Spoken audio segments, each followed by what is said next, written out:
Pearson इन दो लोगों के साथ क्यों आए? ये स्पष्ट रूप से पियर्सन की व्यावसायिकता का कारण था। उन्होंने देखा कि हालांकि 10 इंस्टीट्यूट कार्ड खत्म हो गए थे, केवल 9 सदस्य ही हाल ही में यहाँ आ रहे थे। इसलिए उन्होंने पूछताछ की और पता चला कि वांग किंग के पास 3 कार्ड थे, जिनमें से एक उनकी पोती या पौटी का था जो कभी-कभी रात के खाने के लिए यहाँ आता था।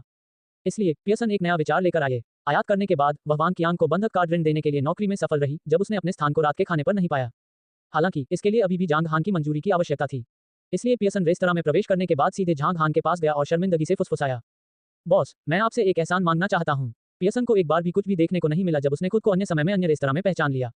उनकी पहचान ने उन्हें एक सम्मानित अतिथि बना दिया, लेकिन वह जानता था कि बॉस की नज़र एक खाद्य एजेंट में एक निष्क्रिय एजेंट के समान थी, वास्तव में उसकी परवाह नहीं की गई थी। आगे बढ़ो, झांग हान ने विपक्ष से जवाब दिया। मैंने रेस्तरां के एक सदस्य अंकल वांग से परामर्श किया, जहां पास 3 सदस्यता कार्ड हैं। जब वह रिश्तेदारों के बिना आया तो क्या मैं उसके मुफ्त रेस्तरां कार्ड का उपयोग रात्रि भोज के लिए कर सकता हूं? पियर्सन ने बहुत ही रोचक भाव से कहा। उन्होंने वांग कियांग से लंबे समय तक विनती तक यह अवसर प्राप्त करने के लिए मताधिकार कार्ड प्राप्त किया। यदि बॉस सहमत नहीं हुआ तो उसके दिनों का प्रयास व्यर्थ हो गया। इसके अलावा अगर पियर्सन क्लब के क्लासिकल का आनंद नहीं ले सके तो उनका दिल दुखेगा। जांग हान अपने अंतर्विरोधों के नीचे भावहीन खड़ा था। उसने दूर से वांग कियांग की ओर देखा और सिर हिलाते हुए कहा, ठीक है। हाँ, पियर्सन हंसे, ऐसा लगा मानो उन्होंने कोई लड़ाई जीत ली हो, और जांग हान को बार बार धन्यवाद दिया। धन्यवाद बॉस। धन्यवाद। पढ़ाई खत्म होने के बाद वह वापस आ गई और वांग के बगल में चली गई। उन्होंने वांग कियांग और वू लियिंग को फिर से धन्यवाद दिया, जिससे वू लियिंग हंसने लगे। उसे लगा कि यह वाकई विदेशी में दिलचस्प है। रसोई में जांग हान ने 3 शेर सर वाले हंसों को चॉपिंग ब्लॉक पर रखा और उन्हें साफ करने के लिए तैयार किया।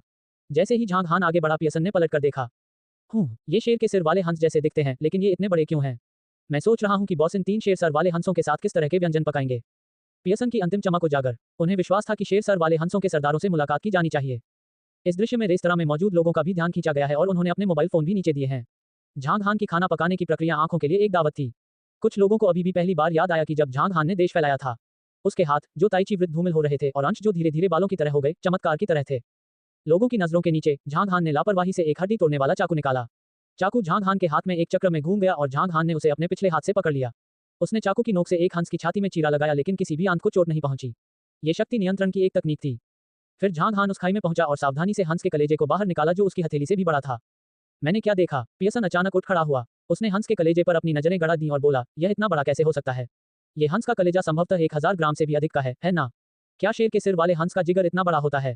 ये कैसे संभव है? अरे अरे, बहुत हो गया। इसमें आश्चर्यचकित होने वाली क्या बात है? आप, एक नगण्य एजेंट, हमारे बॉस द्वारा लाए गए सामग्रियों को कैसे समझ सकते हैं? झाओ दाहू ने खर्राटे लेते हुए कहा। ये सही है, यह कोई बड़ी बात नहीं है, लियांग मिंग की ने कहा। ठीक है, आप नहीं जानते कि इसका क्या मतलब है। पियर्सन अपनी कुर्सी पर वापस बैठ गया और व्यंग्यपूर्ण मुस्कान के साथ बोला, दुनिया के शीर्ष 3 महान व्यंजन, हंस जिगर, कैवियार और ट्रफल्स, स्वाद में अतुलनीय हैं और कीमत में सोने के समान मूल्यवान हैं। उल्लिखित हंस का जिगर फ्रांसीसी हंस का जिगर है, जिसे दुनिया में हरे भोजन के राजा के रूप में प्रतिष्ठा प्राप्त है। प्रत्येक फ्रांसीसी हंस जिगर का वजन सामान्यतः 700 ग्राम से 900 ग्राम के बीच होता है और कभी-कभी यह भारी या हल्का हो सकता है। वजन के अलावा इनका रंग भी काफी मायने रखता है। कुछ हल्के गुलाबी हाथीदांत के रंग के हैं, कुछ हल्के सुनहरे रंग के हैं और अन्य हल्के सियान पीले रंग के हैं। वे आशावादी नहीं हैं, तो ऐसे उच्च श्रेणी के व्यंजनों में हंस की कलियां सामान्य नहीं हैं। हालांकि ये हंस का जिगर 1000 ग्राम से अधिक होना चाहिए। इसकी कोमलता और रंग को देखते हुए ये स्पष्ट रूप से उच्च गुणवत्ता वाला घटक है। मैंने चाओशान शेर सिर वाले हंस को कई बार खाया है, लेकिन मैंने जितने भी हंस के कलेजे खाए हैं उनमें से कोई भी इस जितना मोटा नहीं है। पियर्सन की नजर हंस के कलेजे पर थी। ये देखकर ही उन्हें एहसास हुआ कि हंस का कलेजा असामान्य है। ठीक है, हमारा बॉस सब कुछ बढ़ाने में अच्छा है। ही, बस देखो छोटे एजेंट, लियांग मिंग की ने हंसते हुए कहा। ये सही है, ये तो बस हंस का कलेजा है, यू क्विंकिंग ने अपने होठों को मोड़ते हुए कहा। ये सचमुच आश्चर्य की बात है। चूंकि आप नहीं समझे, मैं आपको बताता हूँ। ये सुनकर पियर्सन ने बार बार अपना सिर हिलाया और कहा, फ्रांसीसी हंस का जिगर विश्व प्रसिद्ध है और इसकी कीमत बहुत अधिक है, 200 से 300 यूरो के बीच। इसकी उच्च खेती लागत और समृद्ध पोषण के कारण ये कुलीनों के बीच बहुत लोकप्रिय है। एक कहावत है, जब तक आप फ्रेंच गूज लीवर नहीं खाते तब तक आपको सच्चे फ्रेंच भोजन का आनंद नहीं मिलता। फ्रांस में, यदि आप फ्रेंच गूज लीवर के बारे में नहीं जानते हैं, तो आप प्रामाणिक भोजन प्रेमी नहीं हैं। फ्रांसीसी हंस के जिगर की स्थिति स्पष्ट है। हंस की खेती भी बेहद क्रूर है क्योंकि प्रत्येक हंस के पास सामान्य जीवन के केवल कुछ घंटे होते हैं और अपने जिगर को बड़ा करने के लिए उसे अपने शेष जीवन में अधिक खाने के लिए मजबूर किया जाता है। फ्रांसीसी हंस का जिगर विश्व प्रसिद्ध क्यों है? स्वाद के अलावा इसकी नस्ल भी एक और कारण है। फ्रेंच गूज लीवर की 3 प्रमुख किस्में हैं, स्ट्रासबर्ग गूज लीवर, लैंडेस गूज लीवर और टूलूज गूज लीवर। उनमें से प्रत्येक दिखने में अच्छा, आकार में बड़ा और पोषण से भरपूर है। पकने के बाद वे सभी सुगंध से भरपूर हो जाते हैं और उनका स्वाद भी अच्छा होता है। इन 3 किस्मों में सबसे प्रसिद्ध हंस का जिगर स्ट्रासबर्ग हंस का जिगर है, जिसे लुई 16वें ने अतीत में चखा था। हंस जिगर की उपस्थिति भी एक महत्वपूर्ण कारक है। हंस का जिगर जितना भारी होता है, उसकी गुणवत्ता और कीमत उतनी ही अधिक होती है। जहां तक 700 ग्राम से कम वजन वाले हंस के जिगर की बात है, तो इसकी गुणवत्ता अपेक्षाकृत खराब होती है। बेशक इसका रंग, अखंडता और विविधता भी बहुत महत्वपूर्ण है। तो पियर्सन ने एक उंगली उठाई और चॉपिंग ब्लॉक पर हंस के जिगर की ओर इशारा करते हुए कहा, अब क्या आप जानते हैं कि यह हंस का जिगर कितना अच्छा है? इसका वजन 1000 ग्राम से अधिक है और यह अपने रंग के कारण बिल्कुल प्रामाणिक है। इसके अलावा बॉस का हाथ हल्का होता है और वह हंस के कलेजे को बिल्कुल भी नुकसान नहीं पहुंचाता है। लेकिन ये किस्म सर्वोत्तम गुणवत्ता वाला व्यंजन बनाने के लिए उपयुक्त नहीं है, या ये हंस का कलेजा सर्वोत्तम है। पियर्सन की बातों ने रेस्तरां में मौजूद सभी लोगों को शांत कर दिया। अब आखिरकार उन्हें पता चल गया कि इस हंस के जिगर की कीमत बहुत ज्यादा है। एक पल के लिए आश्चर्यचकित होने के बाद लोग फुसफुसाए। मैंने तुमसे कहा था कि यह रेस्तरां बहुत अच्छा है। मुझ पर विश्वास करें और ईश्वरीय अंडा तले हुए चावल और ईश्वरीय नूडल सूप का आनंद लेने के लिए बस थोड़ी देर प्रतीक्षा करें। मुझे यकीन है कि उनका स्वाद अच्छा है। जिस व्यक्ति ने अभी बात की वह एक मिशेलिन खाद्य एजेंट है जो रेस्तरां को रेटिंग दे सकता है। वह बहुत ताकतवर आदमी है। क्या मिशेलिन, या आपका क्या विचार है? आप धीरे धीरे पाएंगे कि इस रेस्तरां की श्रेणी ऊंची और ऊंची होती जा रही है। हर नई विनम्रता इस चलन का नेतृत्व करेगी। अब मुझे पहले से ही इस पर विश्वास हो गया है, क्योंकि सदस्यता कार्ड की कीमत सब कुछ स्पष्ट कर देती है। अगर खाना स्वादिष्ट नहीं है तो ज्यादा कीमत वसूलने की हिम्मत कौन करता है? उद्धरण चिन्ह डॉट डॉट डॉट उद्धरण चिन्ह। न केवल उन्होंने बल्कि झांग हान ने भी उसकी बात ध्यान से सुनी। उन्होंने जो कहा उसे सुनने के बाद झांग हान ये कहने से खुद को नहीं रोक सके, आप काफी कुछ जानते हैं। वह जानता था कि हंस का कलेजा, कैवियार और ट्रफल्स दुनिया के 3 सबसे बड़े व्यंजन हैं। इसके अलावा उन्होंने फ्रेंच गूज लीवर और कैवियार का स्वाद चखा, जो उन्हें स्वादिष्ट लगा। हालांकि झांग हान इन 3 व्यंजनों के पीछे की कहानियों से परिचित नहीं थे। इस समय झांग हान के शब्दों को सुनकर पियर्सन को अंततः पता चला कि बॉस उसका सम्मान करता है। तो उन्होंने गर्व के साथ कहा, बेशक, जैसा कि चीन में एक कहावत है, सर्जरी उद्योग में विशेषज्ञता हासिल करना। गुनगुना गुनगुना, यही मेरी खासियत है। ओह, झांग हान ने दूर से जवाब दिया और मसालेदार हंस बनाना शुरू कर दिया। झांग हान ने जो कहा उसने पियर्सन को बहुत चिंतित कर दिया। बस इतना ही, कोई अन्य प्रशंसा। पियर्सन को कुछ देर के लिए अजीब महसूस हुआ, लेकिन जब उसने झांग हान को खाना बनाते देखा तो वह धीरे धीरे आकर्षित हो गया। थोड़ी देर बाद अंततः उसे पता चला कि झांग हान क्या पकाने वाला था, इसलिए उसने कहा, बॉस, क्या आप मसालेदार हंस बनाने जा रहे हैं? हाँ हाँ, ऐसा लगता है कि आज मुझे मीठा खाना बहुत पसंद है, पियर्सन ने उत्साह से कहा। क्या आप मोटरसाइकिल हंस को अच्छी तरह से जानते हैं? झांग हान ने विविधता से पूछा। बेशक, मैं दुनिया भर के क्लासिक से गुमनाम हूँ।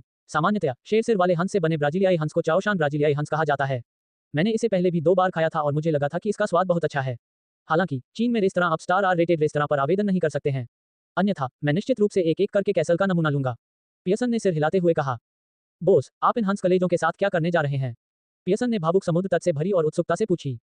नमकीन पानी में नमकया हुआ हंस का कलेजा। नमकीन पानी में जमे हुए शेरसर वाला हंस का जिगर बहुत अच्छा है, लेकिन इसकी उच्च गुणवत्ता को देखते हुए मुझे लगता है कि आप पैन फ्राइड हंस का जिगर बना सकते हैं, जो फ्रेंच हंस का जिगर बनाने का एक पारंपरिक तरीका है। पियर्सन को सलाह दी गई।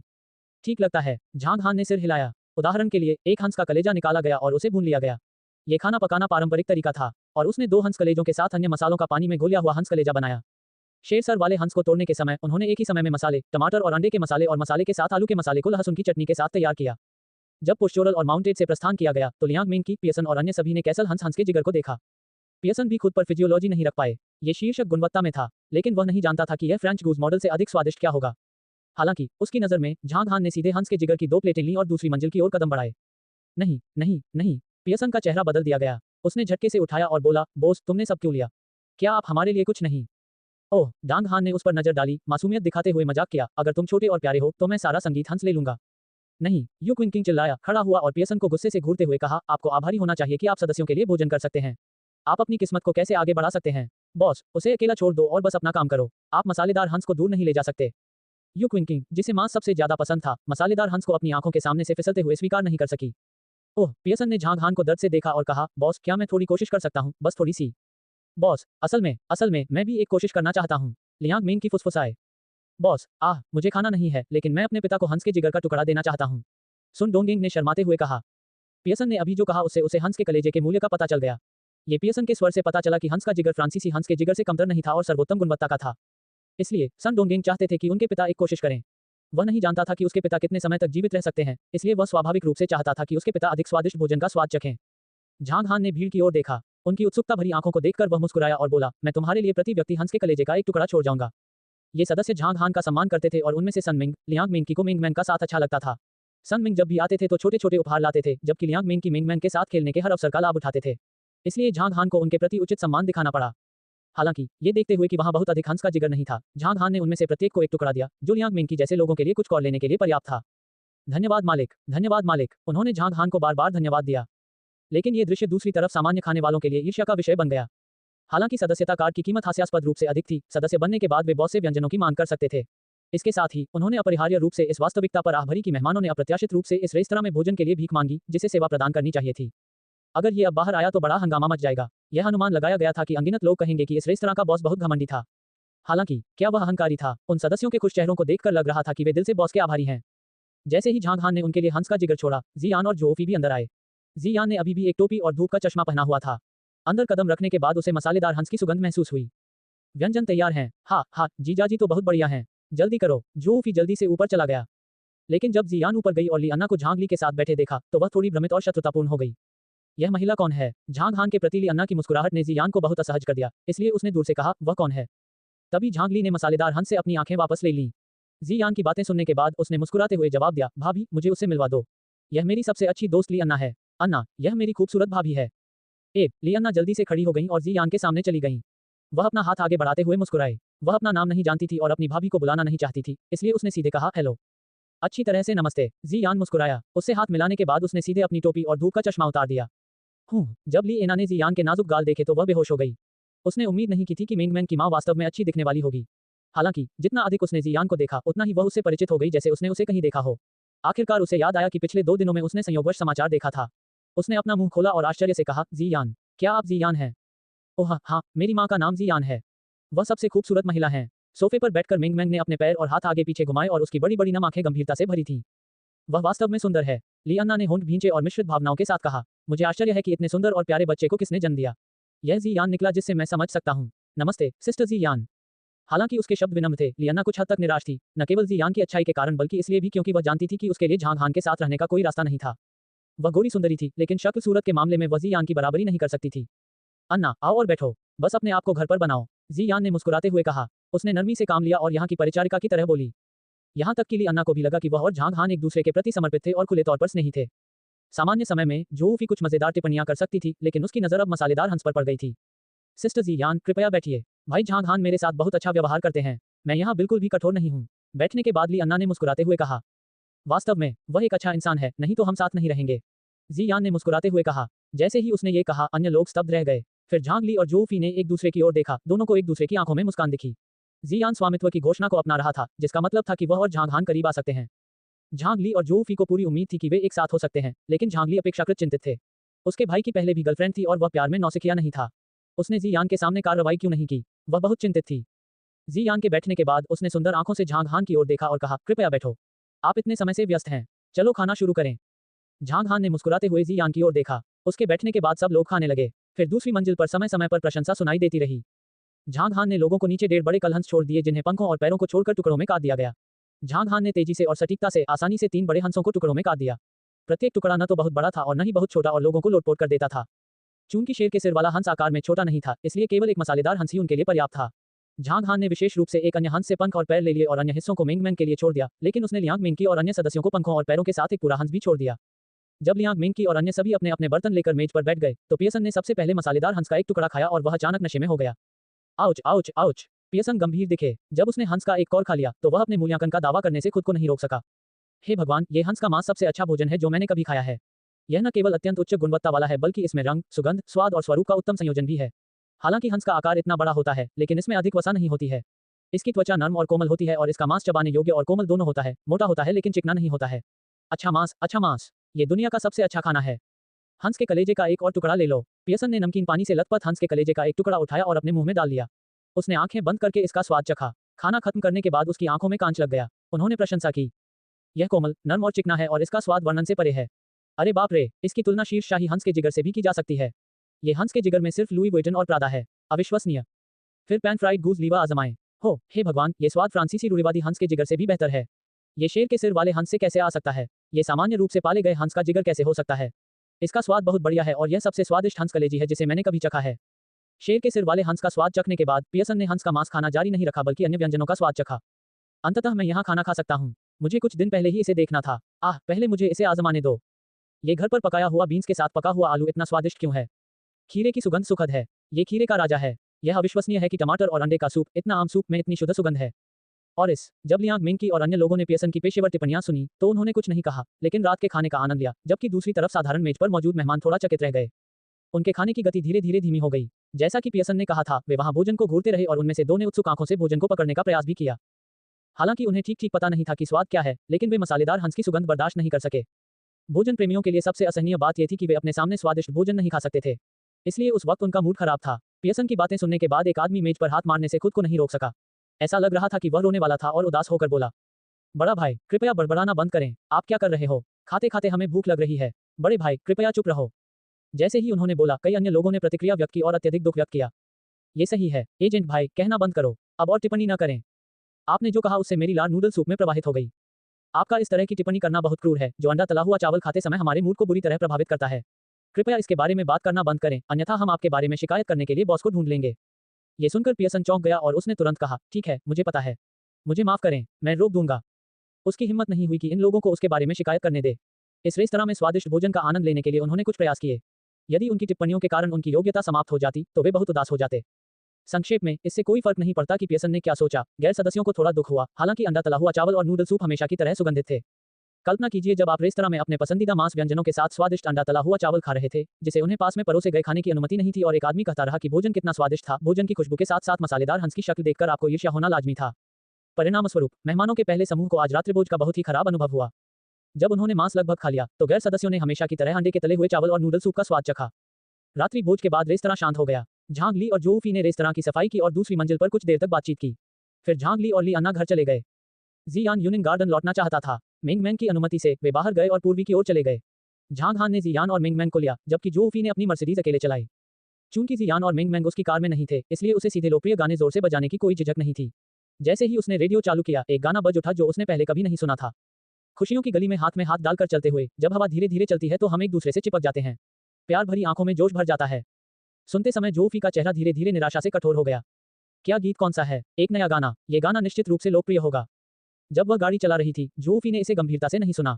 फिर भी उन्होंने ये भी माना कि यह गाना बिल्कुल उत्कृष्ट कृति थी। लेकिन धीरे धीरे दूसरा, तीसरा, चौथा नया गाना आया।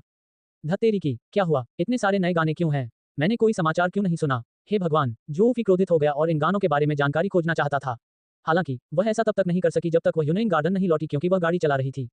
जोफी संगीत बजा रहा था जबकि जियान और मिंगमैन झांग हान की कार में गा रहे थे।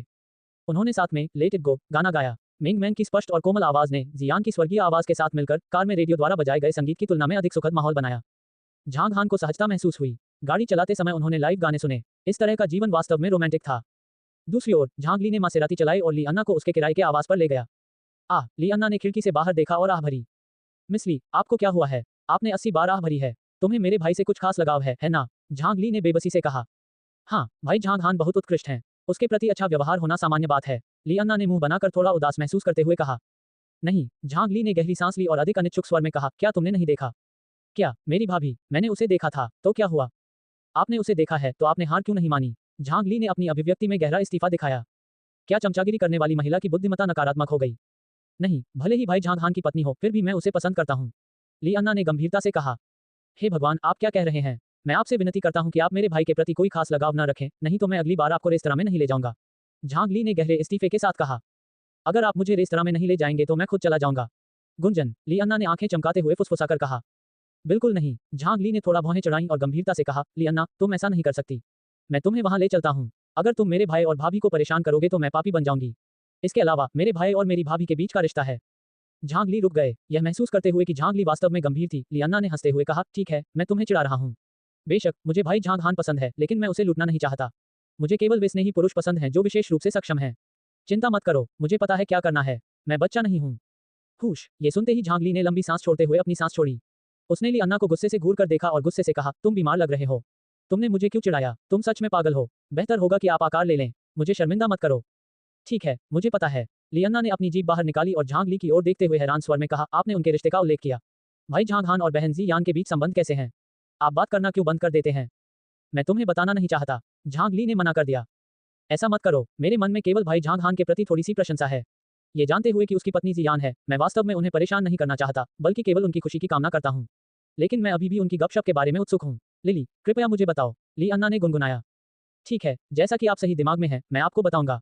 झांग ली ने मुस्कुराते हुए कहा, मेरे भाई और जियान की अभी तक शादी नहीं हुई है। क्या? ली अन्ना अचानक ठिठक गई और असमंजस से बोली, क्यों? उनका एक बच्चा है, उन्होंने शादी क्यों नहीं की? स्थिति अपेक्षाकृत जटिल है। झांग ली ने धीरे से आह भरी और कहा, 5 साल पहले जियान शांग जिंग गया था और मेरे भाई से मिलने गया था।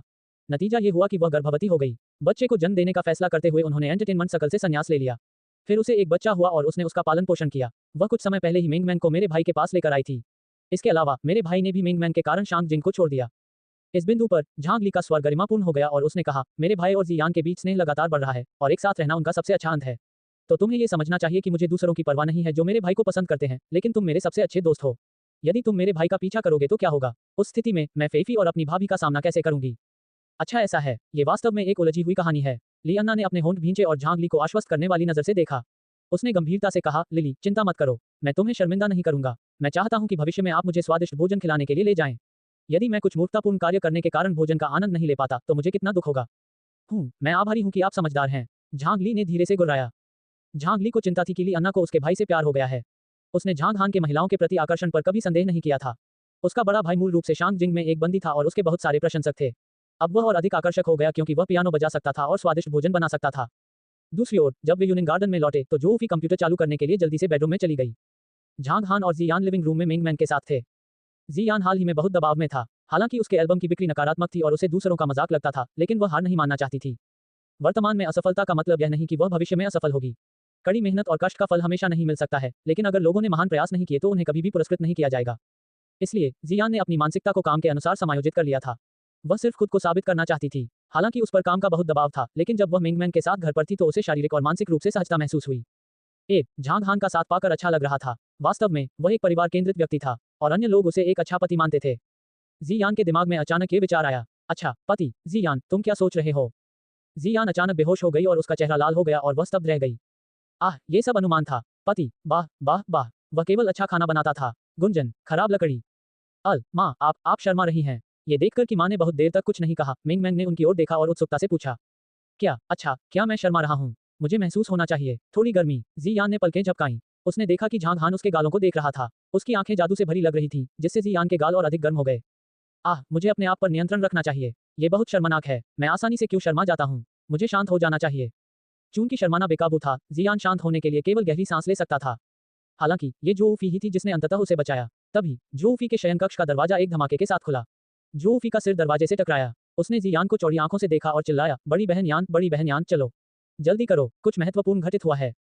क्या बात है? मैं अभी आता हूँ। जियान की आंखें चमक उठीं। वह जल्दी से उठ खड़ी हुई और मिंगमैन से कहा, मिंगमैन, माँ थोड़ी देर में वापस आएंगी। आप पापा के साथ खेल सकते हैं। तो ठीक है माँ, आपको जल्दी वापस आना चाहिए। मिंगमैन खुशी से सहमत हो गई। जोफी के शयनकक्ष में प्रवेश करने पर जोफी ने जियान को पकड़ लिया और कंप्यूटर डेस्क पर ले आया। इतना जरूरी क्या है? जियान ने राहत महसूस की और उसी समय उत्सुकता से पूछा। कुछ मत कहो, लेकिन पहले ये 4 गाने सुनो। जोफी ने बिना किसी हिचकिचाहट के ज़ेड यान पर एक उच्च गुणवत्ता वाला हेडसेट लगाया और पहला गाना बजाना शुरू कर दिया। जब जियान ने संगत और पहली पंक्ति सुनी तो वह गंभीर हो गई। लगातार इन 4 गानों को सुनने के बाद जियान की आंखें चमक उठीं। उसने हेडसेट हटा दिया, जोफी को सुंदर आंखों से देखा और कहा, ये चारों गाने बहुत ही दुर्लभ बेहतरीन गाने हैं। उनमें से प्रत्येक बहुत अच्छा लगता है। बिल्कुल, ये 4 गाने आज दोपहर को रिलीज किए गए और वे अब संगीत सॉफ्टवेयर रैंकिंग में शीर्ष 20 में स्थान पर हैं। कैसा अद्भुत है! केवल सुपरस्टार ही इस तरह की उपलब्धि हासिल कर सकते हैं। जोफी ने गहरी सांस ली और कहा, बड़ी बहन यान, सिर्फ इन गानों पर ध्यान मत दो। उनके गीतकारों को देखो। गीतकारों का क्या दोष? जियान ने अपने माउस का उपयोग करके इन गानों की जानकारी पर एक एक करके क्लिक किया। जब उसने हानयांग की एक श्रृंखला देखी तो वह चौंक गई। क्या वे सभी एक ही व्यक्ति द्वारा लिखे गए थे? हानयांग, मुझे लगता है कि मैंने ये नाम कहीं सुना है। जियान ने संदेहपूर्वक कहा, अपने मन में हानयांग की जानकारी खोज रही थी। बस उसे नाम याद नहीं आ रहा था। क्या तुम्हें हानयांग याद नहीं है? बूढ़ी जादूगरनी ने पिछली बार मुलाकात में उसका जिक्र किया था और उसके कारण हमारे गीतकारों को डांट भी लगाई थी। जोफी ने उसे याद दिलाया। जियान ने डबल टेक किया और चिल्लाते हुए अपना मुंह बंद कर लिया। उसने चौड़ी आंखों से जोफी की ओर देखा और कहा, क्या वह हानयांग है जिसने ज़ुकियान के लिए 3 बेहतरीन गाने लिखे हैं? हाँ, ये वही है। अरे बाप रे, मैंने कभी नहीं सोचा था कि वह गीतकारों में माहिर हैं। उन्होंने एक ही दिन में 4 बेहतरीन गाने तैयार किए। ये वस्तुतः मेरी कल्पना से परे है। जोफी ने बार बार कहा। यह आश्चर्यजनक है। जियान आश्चर्यचकित था। उन्होंने ऐसे बहुमुखी लोगों की सराहना की। मैं उनके वीबो पर एक संदेश छोड़ूंगा। यदि वह आपके लिए एक अच्छा गीत लिख सके तो ये बहुत अच्छा होगा। जोफी ने मुस्कुराते हुए अपनी आंखों में कल्पना के साथ कहा। वह कल्पना कर रही थी कि हानयांग ने जियान के लिए 10 उत्कृष्ट गीत लिखे और फिर जियान फिर से एक प्रसिद्ध स्टार बन जाएगी, जो कि वह कुछ साल पहले हुआ करती थी। ठीक है, तो बस एक संदेश छोड़ दो। जियान ने सिर हिलाया और कहा।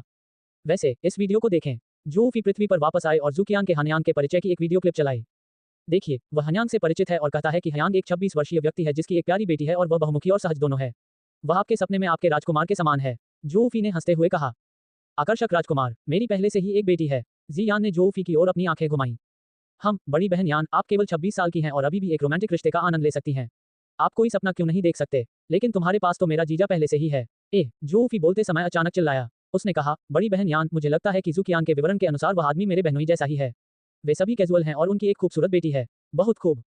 घबराओ मत, जियान ने खर्राटे लेते हुए चिड़चिड़ाहट से कहा। झांग हान हर समय मिंगमैन का ख्याल रखता है और उसके पास अन्य काम करने के लिए बिल्कुल भी समय नहीं है। इसके अलावा वह संगीत नहीं जानता। आप किस विषय में सोच रहे हैं? ठीक है, जोफिन ने कुछ देर रुकने के बाद असहाय स्वर में कहा, आप सही कह रहे हैं। बड़े अफसोस की बात है। अगर जीजाजी भी संगीत में अच्छे हैं तो वह आपके लिए परफेक्ट मैच होंगे। वैसे भी आप और जीजाजी एक दूसरे के लिए उपयुक्त हैं, लेकिन जीजाजी तो गाने नहीं लिख सकते। चलो भी, आप हर वक्त जीजाजी का जिक्र कर रहे हैं। मैं मेंग मेंग से मिलने जाऊंगी। एक खर्राटे के साथ जियान उठा और बाहर चला गया। हालांकि जो फी का अनुमान सच था। सामान्यतया जिन चीजों को लोग असंभव समझते थे वे उनकी आंखों के नीचे घटित हो सकती हैं। ऐसी घटनाएं लोगों की जड़त्ववादी सोच के कारण घटित हुई। जियान के कमरे से बाहर चले जाने के बाद जो फी बिस्तर पर लेट गया, एक लैपटॉप लिया और हानयान खोजने के लिए वेबो पर लॉगिन किया। संदेशों पर नजर डालने के बाद जो फी की आंखें चौड़ी हो गईं और उसके मुंह का कोना कांपने लगा। उसने कहा, अरे बाप रे, इतने कम समय में ही उनके 500,000 प्रशंसक हो गए हैं। अरे बाप रे, गायकों के चयन के लिए केवल एक वीबो है। हे भगवान, 100,000 से अधिक संदेश। क्या मेरा संदेश काम करेगा? लियू वुफेंग, लियू सी, इतने सारे बी लिस्ट गायकों ने भी संदेश छोड़े हैं। वहां कुछ सी लिस्ट गायक और स्वतंत्र संगीतकार भी हैं। आह, मेरा संदेश जल्द ही डूब जाना चाहिए। क्या हन्यांग इसे देख सकता है? जो फी थोड़ा उदास था। कुछ देर सोचने के बाद आखिरकार उसने अपने वीबो पर एक संदेश छोड़ा। हेलो मिस्टर हानयांग, मैं जी यांग का एजेंट हूँ। मैं आपकी उत्कृष्ट कृतियों को सुनकर आश्चर्यचकित हूँ और आशा करता हूँ कि श्री हानयांग के गीत प्राप्त कर सकूंगा। ये संदेश तुरंत बड़ी मात्रा में संदेशों से भर गया। केवल शीर्ष पर वे संदेश जिन्हें अपेक्षाकृत अधिक लाइक प्राप्त हुए ही नोटिस किए जा सके। नवीनतम टिप्पणी हर मिनट बदलती रही। ज़ुकियान के कार्यक्रम के प्रसारण के बाद 4 गाने एक साथ लोकप्रिय हो गए। हालांकि वे नवीनतम हिट नहीं थे, फिर भी उन्होंने अत्यधिक तेज गति से विभिन्न सूचियों में शीर्ष पर कब्जा कर लिया। इस बीच कई बी सूची गायकों, सी सूची गायकों और बड़ी संख्या में मुक्त संगीतकारों ने हन्यांग के वीबो पर अपने संदेश छोड़े। इन सभी कारकों के कारण झांग हान को वेबो पर 500,000 फॉलोअर्स प्राप्त हुए और यह संख्या अभी भी तेजी से बढ़ रही थी। ऐसा लग रहा था कि एक ही दिन में उनके फॉलोअर्स की संख्या 10 लाख से ज्यादा हो जाएगी। वहीं इस मामले ने एंटरटेनमेंट सर्किल का भी खूब ध्यान खींचा था। लगभग सभी मीडिया कंपनियों ने सुना कि हन्यांग नाम के एक व्यक्ति ने कुछ ही दिनों में 7 बेहतरीन गाने लिखे। इसके अलावा जब तक आप एक संदेश छोड़ते हैं आपके पास एक गाना पाने का मौका होगा। ये बहुत अच्छी बात थी। अगले दिन रॉयल एंटरटेनमेंट कंपनी के सम्मेलन कक्ष में इस बार बैठक में अधिक लोग थे। मीकी मेज के शीर्ष पर बैठी चारों ओर उन गीतकारों को देख रही थी और अपनी उंगलियों से मेज को थपथपा रही थी। उसने ठंडे स्वर में कहा, आप पहले ही जान चुके हैं कि क्या हुआ था और गाने भी सुन चुके हैं, तो मैं पूछना चाहता हूं कि क्या आप अब भी इसे संयोग मानते हैं? उन्होंने लगातार 7 उत्कृष्ट गीत लिखे हैं, 7 गाने। पिछले 6 महीनों में आपकी लगभग सभी उपलब्धियां मिल गईं और आपके पास 40 से अधिक लोग हैं। हम क्या कर सकते हैं? हम भी बहुत लाचार हैं और हमें यह भी संदेह है कि हानयांग एक निश्चित व्यक्ति नहीं है। जैसा कि सभी जानते हैं, एक गीतकार के गीतों की शैली में नाटकीय परिवर्तन नहीं आएगा, लेकिन हैंगयांग ने एक मधुर 9420 और एक गहरा शांति का पुल तैयार किया। उनके गाने का स्टाइल बिल्कुल बदल गया। मुझे लगता है कि यह समझ में आता है। ये किसी स्टूडियो का वीबो होने की संभावना है। वे वर्षों से सहेजे गए गानों से लोकप्रिय होना चाहते हैं। आइए सतर्क रहें और प्रमुख मनोरंजनकर्ताओं को संदेश छोड़ने की अनुमति नहीं दें। हमें उन्हें मुफ्त में प्रचारित नहीं करना चाहिए। उद्धरण चिन्ह ... उद्धरण चिन्ह। जबकि गीतकार शिकायत कर रहे थे, उन्होंने स्थिति को फिर से देखना शुरू कर दिया। इस दौरान कई लोगों ने बहानेबाजी की। उन्होंने जो कहा उसे सुनकर मेई की थोड़ा घबरा गई। उसने एक क्षण सोचा और अंततः गहरी आवाज में कहा, मुझे आशा है कि आप तनाव महसूस कर सकते हैं। अन्य लोगों ने लगातार अच्छे गाने जारी किए, जबकि हमारी रॉयल एंटरटेनमेंट कंपनी ने ऐसा नहीं किया। हमारा मजाक उड़ाया जाएगा। इसके अलावा उपस्थित मनोरंजनकर्ता जो उसके गीतों में रुचि रखते हैं, वे भी संदेश छोड़ने का प्रयास कर सकते हैं और देख सकते हैं कि क्या आपको गाने मिल सकते हैं। मीकी नहीं चाहता था कि ये सूची के लोकप्रिय कलाकार संदेश छोड़ें, क्योंकि अन्य कंपनियों का कोई ये सूची कलाकार संदेश नहीं छोड़ रहा था। एक बार जब उन्होंने ऐसा किया तो ये कंपनी की अक्षमता को दर्शाता है। उनका विचार वैसा ही था जैसा इन गीतकारों ने कहा था। हालांकि मीकी ने यह भी पाया कि कई बी सूची कलाकार संदेश छोड़ते हैं, इसलिए जब समान स्तर पर उनके मनोरंजनकर्ता संदेश छोड़ते हैं तो कुछ भी गलत नहीं था। मीकी के बोलने के बाद जू रोयू मुस्कुराए और जियान की ओर देखा। उसने व्यंग्य से भरी आवाज में कहा, मुझे लगता है कि कुछ लोगों को वास्तव में गाने के लिए पूछना चाहिए। उसके एल्बम की उपलब्धियां एक नवागंतुक से भी बदतर हैं। किसी भी व्यक्ति के लिए सफल होना बहुत कठिन है। फिर भी जू रोयू ने वापस जाने के बाद भी एक संदेश छोड़ने का फैसला किया। क्या होगा यदि बड़े भाई हानयांग ने उसके लिए एक गीत लिखा हो? जैसे ही उसने बोला, उसके पास मौजूद एजेंट और उसके कई दोस्त अनियंत्रित रूप से हंसे। रोयू सही है, कलाकारों को कर्तव्यनिष्ठ होना चाहिए और लापरवाही से एल्बम जारी नहीं करना चाहिए। प्रशंसक सभी स्मार्ट हैं। हो, उपलब्धियों का मतलब सब कुछ है, इसलिए कलाकार कड़ी मेहनत करने के लिए बाध्य हैं। धोखा असफलता को जन्म देगा। उद्धरण चिन्ह ... उद्धरण चिन्ह। कुछ शब्दों से हंसी की फुहार फूट पड़ी। लोगों ने अनायास ही जियान की ओर देखा, क्योंकि वे सभी जानते थे कि उनकी टिप्पणियां स्पष्ट रूप से उसके लिए थीं। जियान की अभिव्यक्ति हमेशा की तरह ठंडी थी, लेकिन वह अन्याय और गुस्से में थी। हालांकि कुछ लोग उसके लिए खेद भी महसूस कर रहे थे, फिर भी जियान को लगता था कि वह एक बाहरी व्यक्ति थी। उसे ऐसा महसूस हुआ जैसे वह इस कंपनी से संबंधित नहीं है। जहां एक तरफ जो फी को गुस्सा आ गया, यहां तक कि उसने मीकी के साथ आमने सामने झगड़ा करने की हिम्मत की। जू रोयू की तो बात ही छोड़ दें। तो उसने भौहें टेढ़ी करके कहा, किसी का चेहरा बिल्कुल खराब हो रहा है। क्या उसने हाइलुरोनिक एसिड का इंजेक्शन लगाया? ये बहुत घृणित है। मुझे उल्टी जैसा महसूस हो रहा है। आउच, मैं कई वर्षों से रॉयल एंटरटेनमेंट कंपनी में वापस नहीं आया हूं और यह बहुत बदल गई है। मैं हर दिन कुछ कुत्तों को भौंकते हुए सुन सकता हूं। अरे, वह भी गोबर उगलती है और दूसरों से डरती है कि कहीं उसे पता न चल जाए कि वह कुत्ता है। उसकी बात से उपस्थित सभी लोग शांत हो गए। वे जो फी को प्रशंसा की दृष्टि से देख रहे थे। यहां तक कि मीकी भी उस समय स्तब्ध रह गई और उसे नहीं पता चला कि उसने इतने क्रूर शब्द कहां से सीखे। जू रोयू और उसके दोस्त वास्तव में गुस्से में थे। अगर दूसरों द्वारा कुत्ता कहा जाए तो हर कोई पागल हो जाएगा।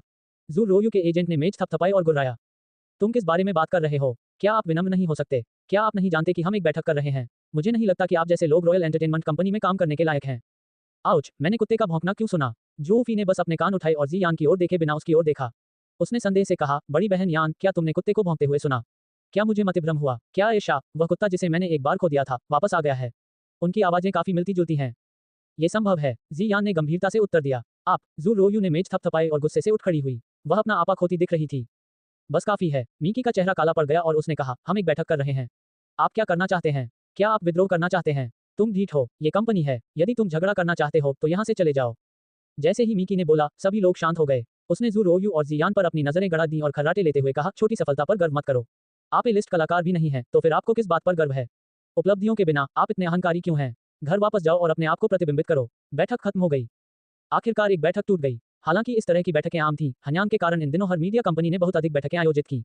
अच्छे गीत लिखना कठिन था, लेकिन हन्यांग उत्कृष्ट गीतों के निर्माण के लिए एक आधार की तरह था और उसने लगातार 7 उत्कृष्ट कृतियां जारी की। इसलिए कोई भी उसे हेय दृष्टि से नहीं देखेगा। झांग हान को बिल्कुल भी नहीं पता था कि उनके बेहतरीन गाने, जो पहले ही सामने आ चुके थे, ने एंटरटेनमेंट सर्कल को कैसे प्रभावित किया। हालांकि ये तो बस एक शुरुआत थी। इस समय भोजन कक्ष में मिंगमैन कार्टून देख रहा था, जबकि झांग हान खाली होने के कारण कंप्यूटर के सामने बैठा था और एक-एक करके संदेशों की जांच करने के लिए वेबो पर देख रहा था। म्यूजिक एंकर एओ कियांग, प्रिय मिस्टर हानयांग, मैं एओ कियांग, एक स्वतंत्र संगीतकार हूँ। आपके लिखे गीतों को सुनने के बाद मैं आपके बारे में बहुत सोचता हूँ और गीत बहुत अच्छे लिखे गए हैं। जब मैंने आपके महान कार्यों के बारे में सुना और जाना कि आप विजेताओं को गीत लिखने के लिए चुनेंगे, तो मैं भी आपसे एक गीत प्राप्त करने का प्रयास करना चाहता हूँ। एओ कियांग, झांग हान ने अपनी आंखें सिकोड़ लीं और एक विराम के बाद अपने संदेश के तहत उसे उत्तर दिया, मुझे अपना ईमेल बताएं और मैं आपको वी आर सो डिफरेंट नामक एक गीत दूंगा। उन्होंने निम्नलिखित संदेशों की जांच करना जारी रखा। नुआन वेन, हेलो बड़े भाई हानयांग, मैं नुआन वेन, एक संगीतकार हूँ। मुझे आपके गाने बहुत पसंद हैं और आपकी शैली और बोल अद्भुत हैं। मुझे आशा है कि कृपया मैं मिस्टर हानयांग द्वारा लिखित एक गीत गा सकता हूँ। इस संदेश को देखने के बाद झांग हान ने उत्तर दिया, मुझे एक निजी संदेश के माध्यम से अपना ईमेल पता दें और मैं आपको गो अवे नामक एक गाना दूंगा। जी समूह, नमस्कार, श्री हानयांग। हम युएडोंग एंटरटेनमेंट कंपनी से संबंधित जी ग्रुप हैं। हमें श्री हानयांग के गाने मिलने की भी उम्मीद है। झांग हान, मुझे एक निजी संदेश के माध्यम से अपना ईमेल पता दें और चिली नामक एक गाना भेजा जाएगा। झांग हान ने आधे घंटे से अधिक समय तक संदेशों को देखा और इस बार 9 लोगों को चुना गया। इसलिए झांग हान दोपहर में फिर से रिकॉर्डिंग स्टूडियो में आए। इस बार उन्होंने मिंगमैन के साथ नहीं बजाया बल्कि सीधे उन 9 गानों का निर्माण किया। उन्होंने शाम 7:30 बजे तक रिकॉर्डिंग स्टूडियो नहीं छोड़ा। 8 बजे रेस्तरां में लौटते हुए उन्होंने देखा कि 30 से अधिक लोग रेस्तरां के सामने स्तब्ध खड़े थे, जैसे उन्हें अपमान सहना पड़ा हो। उनकी नजरों के नीचे झांग हान ने शांति से दरवाजा खोला और रेस्तरां में चला गया। जैसे ही उसने खाना बनाना समाप्त किया, जियान और जोफी वापस आ गए। रात का खाना खाते समय जोफी को अभी भी थोड़ा गुस्सा आ रहा था। उसने खर्राटे लेते हुए कहा, मैं जितना अधिक सोचता हूँ उतना ही क्रोधित होता हूँ। जू रोयू अत्यधिक अहंकारी है। मैं सचमुच उसके चेहरे पर कदम रखना चाहता हूँ। ओह आंटी फेफी, आपको दूसरों को धमकाना नहीं चाहिए। दूसरों को हराना गलत है, मिंगमैन ने चिल्लाते हुए याद दिलाया। आंटी फेफी कोई धमकाने वाली नहीं है। वास्तव में किसी ने हमें धमकाया। मिंगमैन का सामना करते हुए जोफी का स्वर नर्म हो गया। क्या कोई है जो तुम्हें धमका सकता है? झांग हान ने संदेहपूर्वक कहा। उसके साथ घुलने मिलने के बाद झांग हान जोफी के स्वभाव को जानता था। उसने स्पष्ट रूप से धमकाए जाने से इनकार कर दिया। इसके अलावा अगर कोई उसे परेशान करता है तो वह तेजी से उस पर पलटवार करती है। हालांकि जियान कफ्युक्त था और दूसरों से लड़ने को तैयार नहीं था। झांग हान को शायद विश्वास होगा कि जियान को कंपनी में धमकाया गया था, लेकिन जोफी के साथ उसे धमकाए जाने की उम्मीद नहीं थी। जीजा जी, आपको पता नहीं है कि कंपनी के लोग बड़ी बहन यान को कैसे ताना मारते थे। जैसे ही हमारा आखिरी एल्बम बिकने में असफल रहा, वे नशे में धुत हो गए। वे कितने मूर्ख हैं, जोफी ने खर्राटे लेते हुए कहा। क्या एल्बम को बेचना मुश्किल है? झांग हान ने लापरवाही से पूछा। हाँ, लेकिन कम बिक्री का कारण कंपनी के निम्न गुणवत्ता वाले गाने थे। मुझे इस बात पर गुस्सा है कि जब से उन्हें उच्च गुणवत्ता वाले गाने मिले और उनके एल्बम खूब बिके, वे अहंकारी हो गए। वे बहक गए। जोफी क्रोधित हो गया। गाने की वजह से झांग हान ने अपनी चॉपस्टिक नीचे रखी, जियान की ओर देखा और कहा, यह एक छोटी सी समस्या है। मैं तुम्हारे लिए लिखूंगा। इससे पहले कि वह बोलना समाप्त करता, जियान ने थोड़ा भौहें चढ़ाई और कहा, इस बारे में बात मत करो। फेफी, क्या मैंने तुमसे कहा था कि घर पर काम के बारे में बात न करो? हालांकि झांग हान के साथ उसका रिश्ता कुछ हद तक आसान हो गया था, जियान उसके साथ अपने काम के बारे में बात करने को तैयार नहीं थी।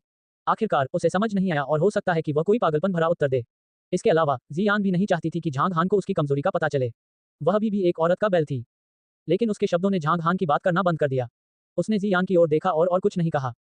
उन्हें उम्मीद थी कि जियान के काम में आने वाली कठिनाइयों को हल करना कठिन था, लेकिन उनके पास केवल अच्छे गानों की कमी थी।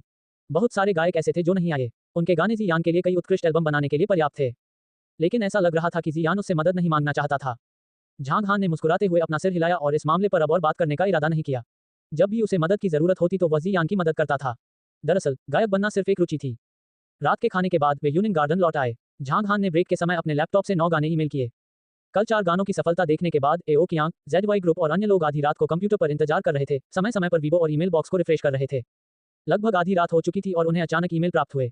उन्होंने तुरंत उनकी जांच की और गाने देखकर रोमांचित हो गए। संगतों को सुनकर वे उत्साह से कांपने लगे और गाने और उनकी रिकॉर्डिंग सुनने के बाद उन सभी को लगा कि ये गाने जरूर लोकप्रिय होंगे। इसलिए उन सभी ने हानयांग के वीबो पर स्वीकृतियां छोड़ दी। हालांकि वे उन गानों को रिलीज नहीं कर सके जो घर पर आकस्मिक रूप से रिकॉर्ड किए गए थे। उन्हें रिकॉर्ड करने के लिए उच्च गुणवत्ता वाली ध्वनि वाले रिकॉर्डिंग स्टूडियो में जाना पड़ता था।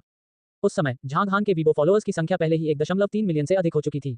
उन 9 लोगों के चयन के बाद ब्लॉग ने अधिक ध्यान आकर्षित किया, जिन्होंने अगली सुबह इन 9 गीतों के त्वरित प्रसार में योगदान दिया। जबकि 9420 और अन्य पिछले 3 गाने पहले से ही सूची में शीर्ष स्थान पर थे, कई उत्कृष्ट गायकों के गीतों को पीछे छोड़ते हुए और अंत में चौथे से 7वें स्थान पर रहे, जो ज़ूकियान के 3 गानों से थोड़ा ही पीछे था। परिणाम ने उस गायक को लगभग रुला दिया जिसने लगातार पहला स्थान जीता था। वह नहीं जानता था कि हानयांग कौन था। उनके गाने को तीसरे महीने में पहले स्थान पर होना चाहिए था, लेकिन अब यह 8वें स्थान पर है। यहाँ तक कि उन्होंने अपने वीबो प्रशंसकों को उन्हें उच्च अंक देने के लिए प्रोत्साहित किया, लेकिन ये पूरी तरह से अनुपयोगी था। हानयांग द्वारा लिखे गए गीतों की संख्या उनकी तुलना में तेजी से बढ़ी। आज ये 9 गाने अविश्वसनीय गति से फैल रहे हैं। सभी प्रमुख रैंकिंग में शीर्ष 30 में जगह बनाने में उन्हें केवल 3 घंटे लगे। जिन गायकों का गाना 8वें स्थान पर था, वे जल्द ही रोने लगेंगे। रॉयल एंटरटेनमेंट कंपनी के सभी कर्मचारी दोपहर को बैठक में शामिल हुए। मीकी मेज के सिर पर नहीं बल्कि किनारे पर बैठी थी। उसके बगल में लगभग 40 वर्ष का एक गंभीर चेहरे वाला व्यक्ति बैठा था। वह रॉयल एंटरटेनमेंट कंपनी के सीईओ वू चेंगडोंग थे। सबसे पहले वू चेंगडोंग, एक ठंडा आदमी, ने घटनास्थल के चारों ओर नजर डाली और गहरी आवाज में कहा, पिछले 6 महीनों में हमारी कंपनी के प्रदर्शन में 2% की गिरावट आई है। मुझे लगता है कि हम सभी इसका कारण जानते थे। फिल्म और टेलीविजन के मामले में हमारे पास कोई अच्छी स्क्रिप्ट नहीं थी। हमारी कंपनी द्वारा निर्मित टीवी नाटकों ने बहुत कम कमाई की। गानों के मामले में हमारी कंपनी ने पिछले 6 महीनों में 10 से भी कम अच्छे गाने बनाए हैं। मैं अब अन्य पहलुओं पर बात नहीं करना चाहता। मुझे आशा है कि आप अपना कर्तव्य निभाने का प्रयास करेंगे। मैं आपके खराब प्रदर्शन के कारण अपना श्रम बर्बाद नहीं करना चाहता। क्या तुम समझ रहे हो?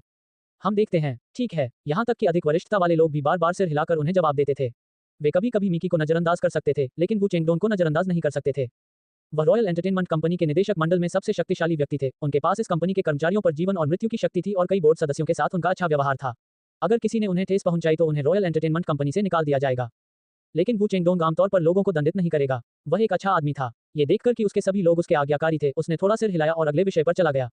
मैं अगले 6 महीनों में आपकी उपलब्धियों का इंतजार करूंगा। और हानयांग, जिसके 4 नए गानों ने एक ही दिन में विभिन्न प्रमुख सूचियों में शीर्ष स्थान पर कब्जा कर लिया है, ने आज 9 गाने जारी किए। उनके तेजी के रुझान को देखते हुए वे जल्द ही सामने आएंगे। अब हमारी कंपनी सहित बड़ी मनोरंजन कंपनियां शांत बैठने में असमर्थ हैं। वू चेंगडोंग ने बोलना बंद कर दिया और मुस्कुराया। उन्होंने सोचा कि एक व्यक्ति जो कई बड़ी मनोरंजन कंपनियों को सामूहिक रूप से उन्हें जवाब देने के लिए प्रेरित कर सकता है, वह वास्तव में भयानक था। वू चेंगडोंग ने आगे कहा, मुझे अपने दोस्तों से पता चला कि कई अधिकारियों ने पिछले 7 गानों का विश्लेषण किया और 2 निष्कर्षों पर पहुंचे। एक ये है कि हानयांग 70% एक स्टूडियो प्रस्तुत करता है। ये बड़ी संख्या में गाने रिलीज करता है जिन्हें प्रचारित करने के लिए कई वर्षों से संरक्षित किया गया है। दूसरी बात यह है कि हानयांग एक बहुत प्रतिभाशाली गीतकार हैं। बेशक ये संभावना अपेक्षाकृत कम है। पर अब वू चेंगडोंग ने अपनी उंगली उठाई और एक निश्चित स्वर में कहा, उन्होंने फिर से 9 गाने जारी किए और इससे पता चलता है कि हानयांग गीतकारों की एक टीम प्रस्तुत करता है। इससे कोई फर्क नहीं पड़ता कि यह एक टीम है या एक व्यक्ति। जो बात मायने रखती है वह यह है कि उसके पास बेहतरीन गाने हैं। कुछ लोग अनुमान लगाते हैं कि हानयांग 10 से अधिक गाने जारी करेगा। प्रचार के पहले दौर में उन्होंने ज़ूकियान को पाया। तीनों गानों का प्रचार सफल रहा। ज़ूकियान द्वारा विज्ञापित दूसरे दौर के 4 गाने एक ही बार में लोकप्रिय हो गए, जिससे हानयांग का श्रेय काफी बढ़ गया। तीसरे दौर में ये 9 गाने हानयांग को लोकप्रियता में एक महत्वपूर्ण बदलाव हासिल करने में मदद करेंगे। यदि इस समय प्रचार समाप्त हो गया तो प्रभाव सर्वोत्तम नहीं होगा। इसलिए यदि वे एक टीम है तो उनके पास 10 से अधिक बेहतरीन गाने होंगे। प्रचार का चौथा दौर अपनी स्थिति स्थापित करना है। इसलिए वर्तमान स्थिति अत्यंत तात्कालिक है। यदि किसी को उत्कृष्ट गाने मिल सकते हैं तो वह वर्तमान प्रवृत्ति के आधार पर खुद को प्रचारित करेगा। इसलिए मेज पर हाथ रखकर वू चेंगडोंग की नजरें उधर चली गईं। उन्होंने मुस्कुराते हुए कहा, हमारी कंपनी के सभी कलाकार अब कार्रवाई कर सकते हैं। आप सभी संदेश छोड़ने और तरोताजा रहने के लिए आएं। आपको अपने सभी संपर्कों का उपयोग करना चाहिए ताकि हानयांग आपको यथासंभव अधिक से अधिक नोटिस कर सके। अगर किसी को उच्च गुणवत्ता वाला गाना मिलता है तो मैं उसे इनाम दूंगा। उनकी बात खत्म होते ही उपस्थित सभी लोग हंगामा करने लगे। उन्हें उम्मीद नहीं थी कि हानयांग की वजह से पूरी कंपनी काम करना शुरू कर देगी। यह अभूतपूर्व था। जबकि लोग हैरान थे, उन्होंने ये भी सोचा कि कंपनी के सभी कर्मचारियों के लिए कार्रवाई करना उचित था। आखिरकार एक वर्ष में इस तरह के प्रचार के अवसर कम ही थे। नेताजी ने बहुत दूर तक विचार किया। न केवल रॉयल एंटरटेनमेंट कंपनी बल्कि अन्य बड़ी कंपनियां भी खुद को प्रचारित करने के लिए हानयांग का फायदा उठाना चाहती थीं। उस समय पूरे मीडिया उद्योग में हलचल मच गई और वे प्रमुख हस्तियां भी शांत नहीं बैठ पाईं। एक के बाद एक 16 गानों के आने से मनोरंजन जगत में हलचल मच गई। कुछ मीडिया कंपनियां और लोकप्रिय गायक शांत रह सकते थे और दूसरे दिन इंतजार कर सकते थे, लेकिन अब वे शांत बैठने में पूरी तरह असमर्थ थे। लगभग हर कोई जानता था कि हानयांग में अच्छे गाने होंगे। यदि उन्होंने एक प्राप्त कर लिया तो उन्हें जबरदस्त ध्यान मिलेगा और लोकप्रियता हासिल हुई, जिसके केवल अच्छे परिणाम आए। परिणामस्वरूप ए सूची के लोकप्रिय गायकों ने भी झांग हान के वीबो पर संदेश छोड़ना शुरू कर दिया। लोकप्रिय गायकों की व्यवस्थाएं सन्निहित थीं। जैसे ही उन्होंने अपने संदेश भेजे, बहुत सारे प्रशंसकों ने एक के बाद एक अपनी पसंदें दी। ज़ूकियान के पिछले संदेश को छोड़कर अन्य सभी संदेश एक पल के लिए अभिभूत हो गए।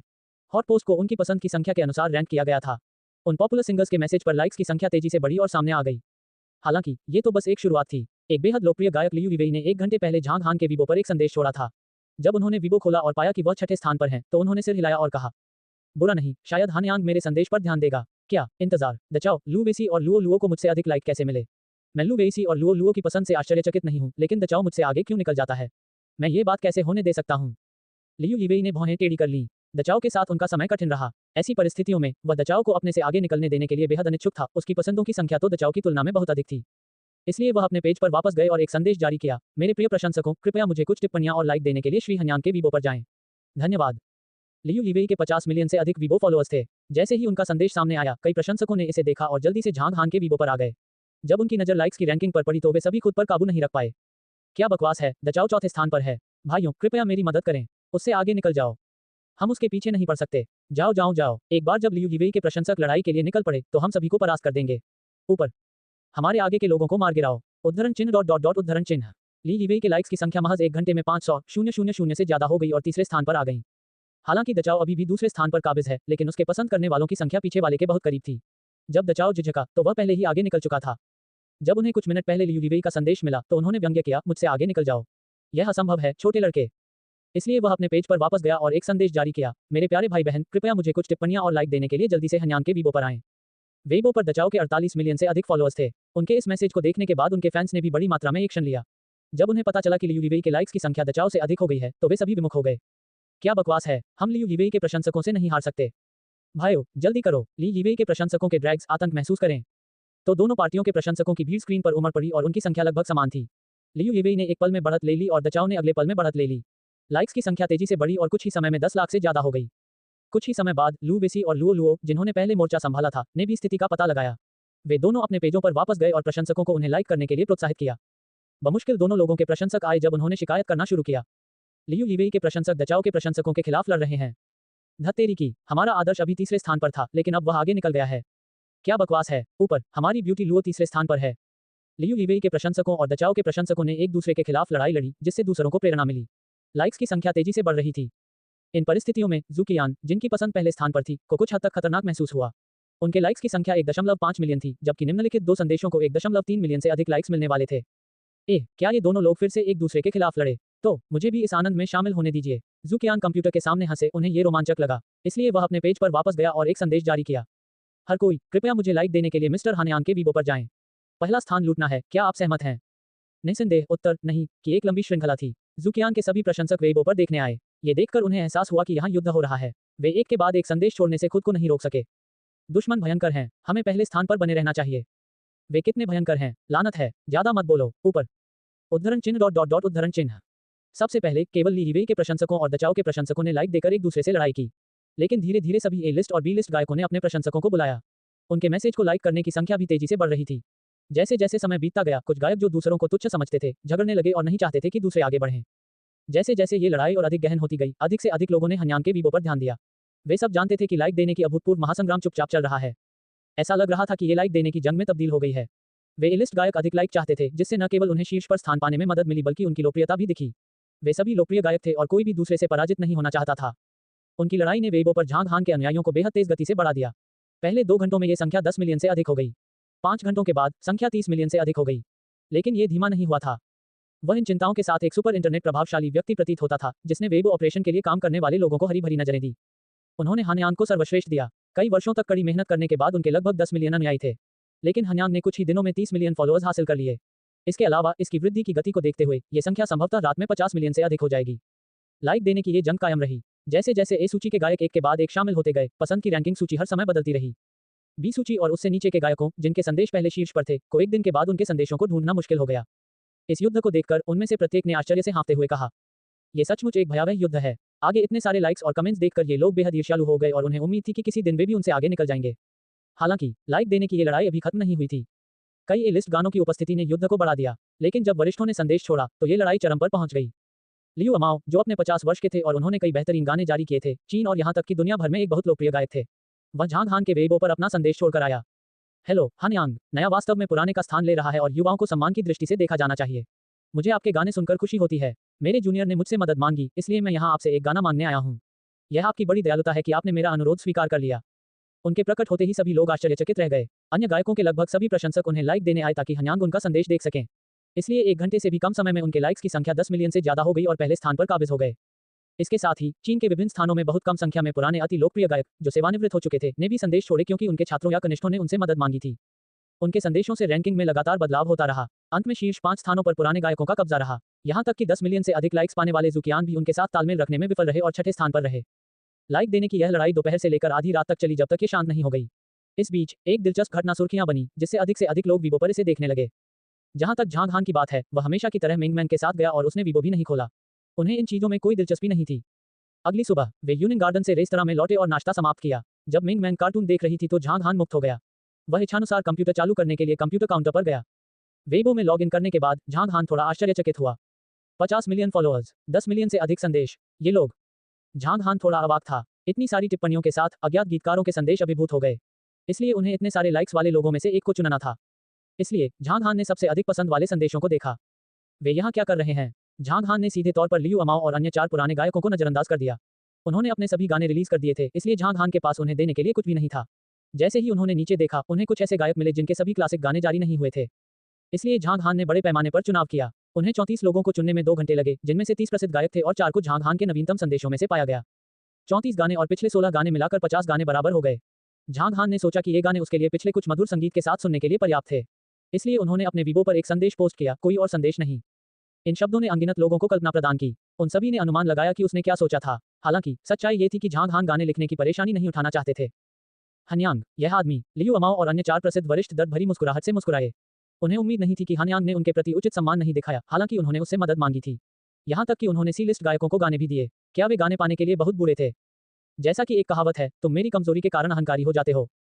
इस समय वे थोड़े असंतुष्ट होते हुए भी कुछ नहीं बोले। आखिर वह गाना देंगे या नहीं, ये सब उनके रुझान पर निर्भर करता था। अगर उन्हें गाने नहीं मिले तो वे बदला नहीं लेंगे। हालांकि जिन लोगों को गाने मिले वे सभी खुश हुए और उनमें से कुछ को कंपनी से पुरस्कार भी मिला। ये हनयांग के गाने थे जो उन्हें बहुत लोकप्रियता दिलाएंगे। खासकर वीबो पर लाइक देने की लड़ाई के बाद उन्हें काफी फायदा होगा। झांग हान ने 2 दिनों में 34 गाने तैयार किए। तीसरे दिन गाने रिलीज होने के बाद उन सभी कंपनियों ने उन्हें खूब प्रचारित किया जिन्हें गाने मिले थे। 5वें दिन प्रमुख संगीत सॉफ्टवेयर की सूची में एक अजीब घटना सामने आई। नई गीत सूची, स्कोरिंग सूची, हॉट गीत सूची इत्यादि के शीर्ष 50 में उच्च स्कोर वाले गीतों का कब्जा था। गीतकार वही व्यक्ति थे। हनयांग, दिन के दोपहर में रॉयल एंटरटेनमेंट कंपनी में। बड़ी बहन यान, आपका एल्बम बाजार से बाहर है, जूफी ने असहाय भाव से कहा। ओह, जी यान ने जवाब दिया। उसका नाजुक चेहरा हमेशा की तरह शांत था, लेकिन उसकी आंखों में हानि और थकान की झलक झलक रही थी। जूफी एक पल के लिए झिझके और अंत में कहा, एल्बम की कुल बिक्री 23,000 थी। ये सब इसलिए है क्योंकि हनयांग ने एक साथ 50 तक के इतने बेहतरीन गाने बनाए। अफसोस, जिन मीडिया कंपनियों को गाने मिले वे पागल हो गई हैं। लोगों का पूरा ध्यान उन 50 गानों पर है, जिसके कारण हमारा एल्बम पूरी तरह से विफल हो गया। जी यान ने हल्की सांस ली और कहा, ये ठीक है। इस बार हम असफल रहे। हम अगली बार वापस आएंगे। ठीक है, मुझे नहीं पता कि यह अगली बार कब होगा। हमारी कंपनी के बहुत सारे कलाकार गाने के लिए हनयांग के वीबो पर गए, लेकिन उनमें से कोई भी सफल नहीं हुआ। बूढ़ी चुड़ैल ने दफ्तर में अपना आपा खो दिया। हमारे एल्बम का परिणाम इतना खराब रहा, इसलिए मुझे लगता है कि वह कुछ समय के लिए हमें देखना नहीं चाहेगी, जोफी ने कटुता से कहा। हमेशा अवसर रहेंगे, जियान ने असहाय स्वर में कहा। पहले तो वह एक एल्बम के जरिए वापसी करने के बारे में सोच रही थी, ताकि शो के अपने करियर को जारी रख सकें और अपने हाथों से खोया हुआ सर्वश्रेष्ठ अभिनेत्री का खिताब वापस पा सकें। हालांकि शुरुआत में सब कुछ कठिन था, लेकिन शुरुआत में ऐसी विफलता मिलना बहुत निराशाजनक था, विशेष रूप से कंपनी का रवैया, जिसने जियान को उपेक्षित महसूस कराया। सौभाग्य से मीकी ने उससे वादा किया कि वह उसे बढ़ावा देने के बारे में एक कार्यक्रम और एक अन्य मनोरंजन कार्यक्रम में भाग ले सकती है। ये देखने के लिए कि क्या ये काम करता है, उसे कार्यक्रम में भाग लेने तक कुछ दिन इंतजार करना पड़ा। जियान की परेशानी का तो जिक्र ही नहीं, जियान के कार्यालय से कुछ ही दूरी पर जू रोयू अपने कार्यालय में खराब मूड में थी। बाजार से निकल जाओ, जू रोयू अपनी कुर्सी से उठी और गुर्राते हुए बोली, एल्बम बाजार से क्यों हटा दिया गया? किस लिए? एल्बम को 10 दिनों से भी कम समय में बाजार से हटा लिया गया। क्या आप मेरे साथ मजाक कर रहे हैं? रोयू, नाराज मत हो, कृपया बैठ जाओ, एजेंट ने कड़वी हंसी के साथ कहा। जू रोयू के सोफे पर वापस बैठने के बाद उसने कहा, उन्होंने कहा, कंपनी ने जानबूझकर एल्बम को सिर्फ इसलिए नहीं हटाया क्योंकि बिक्री बहुत भयानक है। हनयांग के रिलीज होने के बाद से लोगों का ध्यान उन नए गानों की ओर आकर्षित हुआ है। कल तक हनयांग के 50 गाने पहले ही सभी प्रमुख संगीत सूचियों पर कब्जा कर चुके हैं। जिन कलाकारों को गाने मिलते हैं, अगर उनके पास मीडिया कंपनियां हैं तो उन्होंने प्रचार करना शुरू कर दिया है। इससे हमारे एल्बम की बिक्री में भारी गिरावट आई। हमारे एल्बम के बिकने की कोई संभावना नहीं है, इसलिए यह बाजार से बाहर हो गया है। हनयांग, जू रोयू ने विचलित होकर कहा, वह कौन है? वह कौन है? कई गाने काफी हैं, वह इतने सारे गाने क्यों बनाते हैं? कितना उबाऊ है? मुझे बताओ, आपने उसके वीबो पर 100 से अधिक संदेश छोड़े हैं, है ना? लेकिन आखिरकार उन्होंने आपको कोई गाना नहीं दिया। ये बहुत ही समझ से बाहर है। ठीक है, हम इसके बारे में कुछ नहीं कर सकते। सिर्फ हम ही नहीं बल्कि अन्य कंपनियों के भी कई हालिया एल्बम बाजार से बाहर हैं। वे सभी इस भयानक अवधि के बाद नए एल्बम का विज्ञापन करने की योजना बना रहे हैं, एजेंट ने कहा और धीरे से आह भरी। ये पहली बार था कि एंटरटेनमेंट सर्कल में ऐसा कुछ हुआ। चीन में एंटरटेनमेंट सर्कल उद्योग में किसी एक व्यक्ति के गाने के खिलाफ चलने की क्षमता नहीं थी। यह उपलब्धि हनयांग के लिए लंबे समय तक अहंकारी बने रहने के लिए पर्याप्त थी। ऐसा लग रहा था कि हनयांग नाम मनोरंजन जगत में सबसे जादुई नाम बन गया है। दूसरी तरफ झांग हान के रेस्तरां में दोपहर के 11 बजे परिचित Toyota Land cruiser restaurant के दरवाजे पर रुकी। झाओ फैंग उदास चेहरे के साथ कार से बाहर निकले और रेस्तरां में प्रवेश किया। इस समय झांग हान मिंगमैन के साथ सोफे पर बैठी थी और वे खिलौनों से खेल रहे थे। जब छोटी राजकुमारी ने झाओ फैंग को आते देखा तो उसने अपनी बड़ी और नम आंखों से उसे देखा, अपनी छोटी हथेलियां फैलाई और उसका स्वागत करने के लिए हंसी। अच्छा बड़े भाई, आप आ गए। क्यों? तुम यहाँ कई दिनों से क्यों नहीं आए? आपने क्या किया? क्या आप यात्रा करने गए थे? क्या आप यात्रा के दौरान मिंगमैन के लिए कोई उपहार लाए थे? हाँ, झाओ फेंग ने मिंगमैन की सुंदर उपस्थिति देखी और खुशी से मुस्कुराए। उसने अपनी बाहों से एक उपहार बॉक्स निकाला और कहा, मैं वास्तव में मिंगमैन के लिए एक उपहार लाता हूँ। इसे खोलकर देखो। क्या कोई उपहार है? मिंगमैन की बड़ी-बड़ी आंखें चमक उठीं और उसने खुशी से कहा, धन्यवाद बड़े भाई। बातचीत के दौरान मिंगमैन ने उपहार बॉक्स लेने के लिए दो छोटे हाथ बढ़ाए और उसे झांग हान को सौंप दिया। वह बचकानी सी बोली, पापा खोलो इसे। ठीक है, झांग हान ने सिर हिलाया और उपहार बॉक्स खोला। बॉक्स के अंदर एक क्रिस्टल बॉल थी जिसका आधार था। क्रिस्टल बॉल के भीतर एक बर्फीला छोटा सा गांव था जिसके चारों ओर कुछ पेड़ थे। इसमें एक सुंदर बर्फ का दृश्य दिखाया गया। आह, वहां बहुत सारे खिलौने वाले लोग हैं, बहुत सुंदर, मिंगमैन ने कहा और बहुत खुश हुई। जब भी उसे कोई उपहार मिलता तो उसे बहुत अच्छा महसूस होता। क्या आपको नीचे छोटा नीला बटन दिखाई दे रहा है? बटन दबाएं और क्रिस्टल बॉल में बर्फ पड़ने लगेगी, झाओ फेंग ने मुस्कुराते हुए कहा। वास्तव में, मैं दबाना चाहता हूँ, मैं दबाना चाहता हूँ। पापा, मिंगमैन दबाव डालना चाहते हैं। मिंगमैन क्रिस्टल बॉल के लिए झांग हान के पास पहुंची। क्रिस्टल बॉल प्राप्त करने के बाद वह नीला बटन दबाने के लिए इंतजार नहीं कर सकी। क्रिस्टल बॉल में बर्फ के टुकड़े उड़ते देखकर मिंगमैन हंस पड़ी। उसने कहा, ये सुंदर है। मिंगमैन को बर्फबारी सबसे ज्यादा पसंद है। मैं एक स्नोमैन बना सकता हूँ, स्नोबॉल से लड़ सकता हूँ, स्ट्रोड्रिफ्ट में तैर सकता हूँ और बहुत सारे गेम खेल सकता हूँ। झांग हान ने अपनी आंखें थोड़ी सी खोल लीं और कहा, जब सर्दी आएगी पिताजी तुम्हें बर्फ से खेलने के लिए उत्तर की ओर ले जाएंगे। सर्दी कब है? मिंगमैन ने अपनी आंखों में चमक लाते हुए कहा। सोफे पर खड़े होकर और खुद को झांग हान की बाहों में इकट्ठा करते हुए उसने आशा भरे स्वर में कहा, मिंगमैन अब बर्फ से खेलना चाहती है। अब उत्तर में बर्फ नहीं है। झांग हान को अजीब और कष्टप्रद दोनों लगा और उसने कहा, लगभग 2 महीने बाद उत्तर में बर्फबारी शुरू हो जाएगी। उस समय पिताजी मिंगमैन को उत्तर में खेलने के लिए ले जा रहे थे, इस बारे में आपका क्या विचार है? अच्छा, ठीक है, अभी 2 महीने बाकी हैं। 2 महीनों में बहुत सारे दिन होते हैं। मिंगमैन ने अपना छोटा सा मुंह बुदबुदाया और अपनी उंगली को देखकर पता लगाया कि 2 महीने कितने दिन के होते हैं। निस्संदेह, वह अपनी उंगलियां हिलाकर इसका पता नहीं लगा सकी।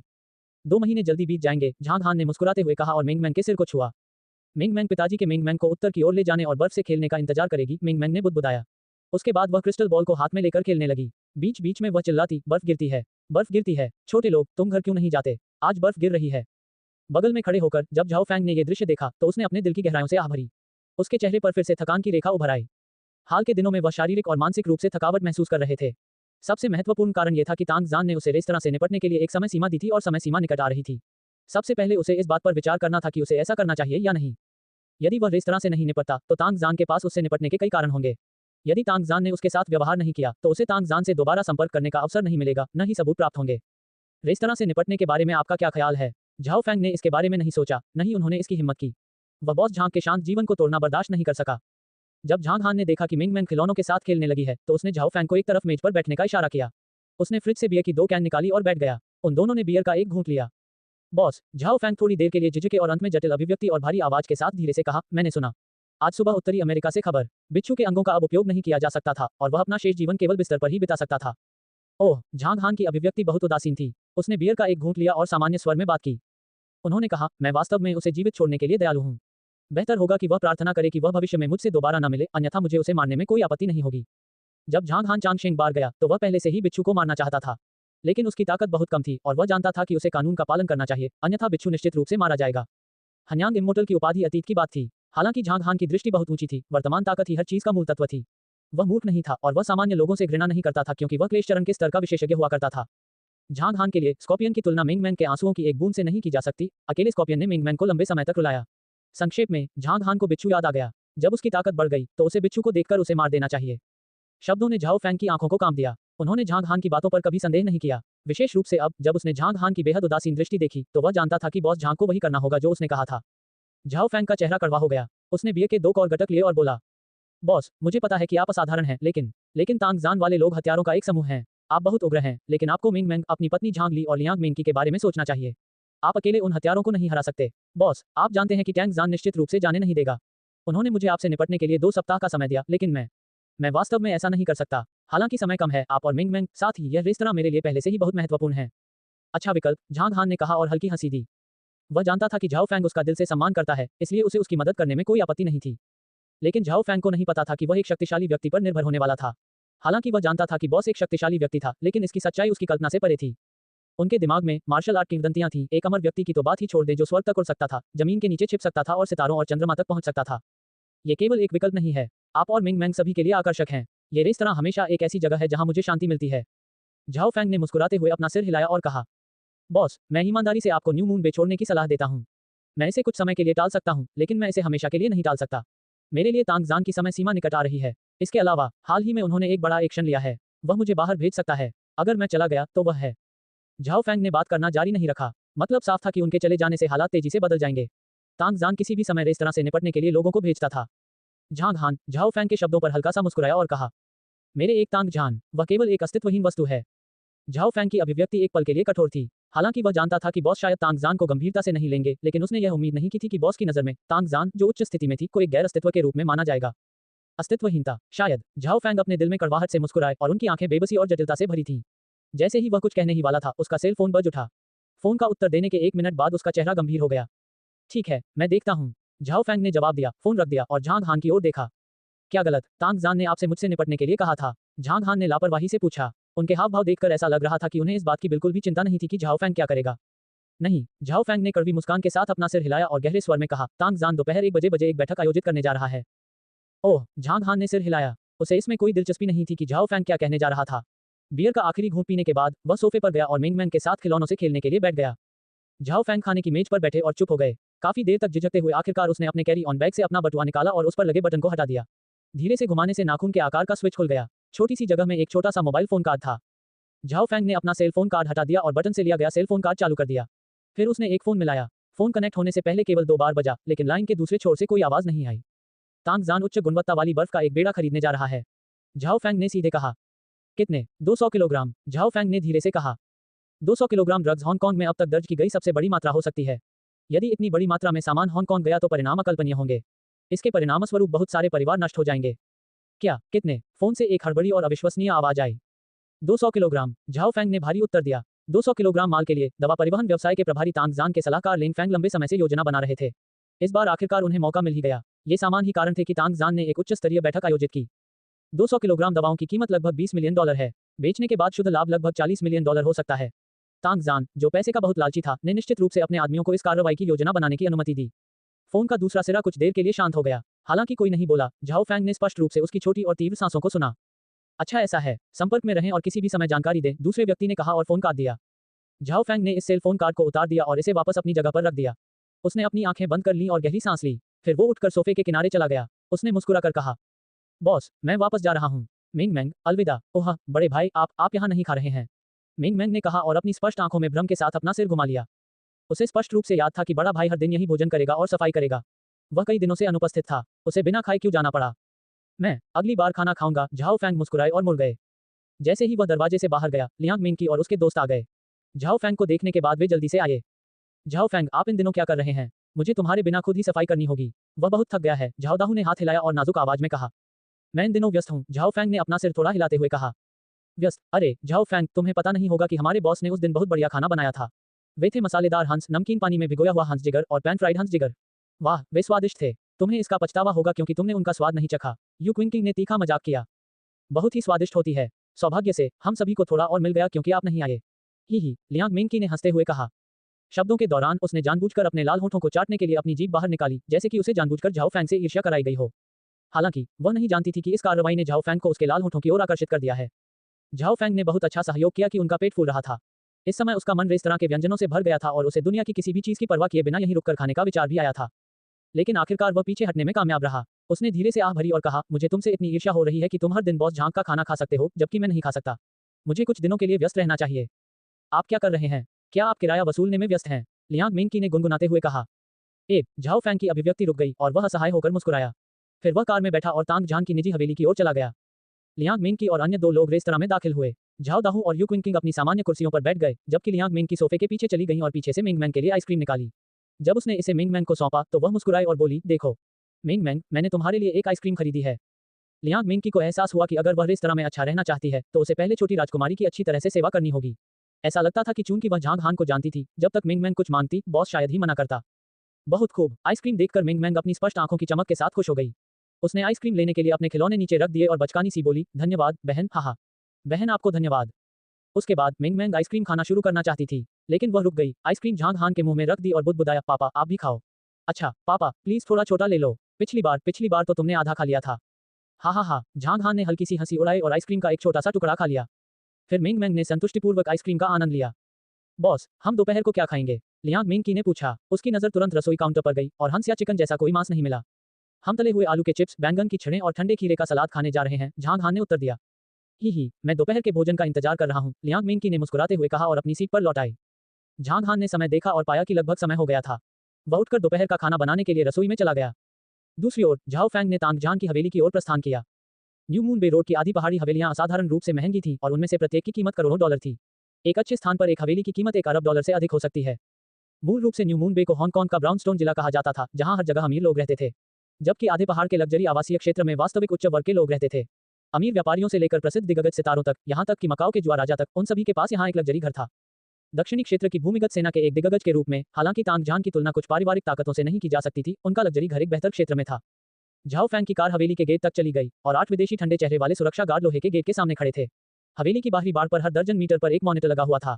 यार्ड के चारों ओर कई लोग गश्त कर रहे थे। ये सभी प्रतिभूतियां वे स्वामी थी जिन्हें तांग झान ने ब्लैक वाटर सिक्योरिटी कंपनी से बहुत सारे पैसे के साथ भर्ती किया था। ब्लैक वाटर सिक्योरिटी कंपनी, जिसे ब्लैक वाटर इंटरनेशनल कंपनी के नाम से भी जाना जाता है, एक निजी सैन्य और सुरक्षा परामर्श कंपनी और उत्तरी अमेरिका की सबसे बड़ी सुरक्षा कंपनी थी। कंपनी के पास प्रचुर ताकत थी और वह पूरी दुनिया में मशहूर थी। उनकी व्यावसायिकता भी बहुत ऊंची थी। झाओ फैंग को स्पष्ट रूप से पता था कि तांग झान की हवेली एक किले की तरह थी। यदि किसी को इस पर जबरन आक्रमण करने के लिए भेजा गया तो उसके सामने केवल गोलियां ही गोलियां होंगी। हालांकि तांग झान की आधिकारिक जांच लंबे समय तक चली, लेकिन अधिकारी उसके बारे में कुछ नहीं कर सके। आखिर कोई सबूत नहीं था। तांग झान हमेशा दूसरों को गुप्त रूप से काम करने का निर्देश देता था। अगर कुछ छोटी मोटी गलतियां भी होती तो अपराध के लिए कोई न कोई जवाब देता। हवेली के प्रांगण के सामने 2 सुरक्षाकर्मी झाओ फैंग की पहचान सत्यापित करने के लिए आए और फिर उसे प्रांगण में प्रवेश करने की अनुमति दी। झाओ फैंग यार्ड की पार्किंग में कार से बाहर निकले और आखिरी सुरक्षा जांच के लिए मुख्य घर के दरवाजे पर गए। ये सुरक्षा जांच इस बात की पुष्टि करने के लिए थी कि वह खतरनाक उपकरण नहीं ले गया था। इस प्रकार झाओ फैंग अंततः मुख्य घर में प्रवेश करने में सक्षम हो गया। यहां तक कि तांग झान के अपने लोगों को भी ऐसी सुरक्षा जांच से गुजरना पड़ा, जिससे पता चला कि यहां सुरक्षा का स्तर बहुत ऊंचा था। यहां झाओ फैंग आता है, बैठ जाओ। झाओ फैंग को आते देख तांग झान ने मुस्कुराते हुए कहा और अपना हाथ लहराया। लिविंग रूम में लगभग 16 या 17 लोग थे। तांग झान पहले स्थान पर बैठी थी। 3 सैनिक उसकी तरफ बैठे थे, जबकि अन्य सामने छोटी कुर्सियों पर बैठे थे। हाँ, झाओ फैंग ने सिर हिलाया और इच्छानुसार कुर्सी ले ली। फॉरएवर हार्मोनी एसोसिएशन के शीर्ष पर 1 दर्जन से अधिक लोग थे। एकमात्र व्यक्ति जो यहाँ नहीं था वह स्कॉर्पियन था, जिसे झांग हान ने अपंग कर दिया था।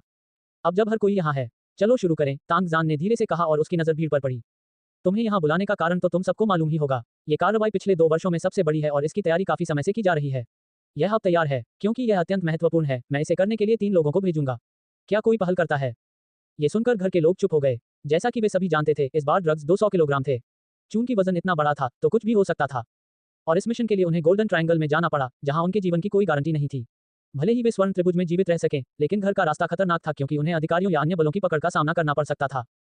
तांग झान ने उनके भाव देखे, मुस्कुराए और कहा, इस बार लिंग फैंग नेतृत्व करेंगे और उनकी सहायता के लिए उन्हें 3 लोगों की आवश्यकता है।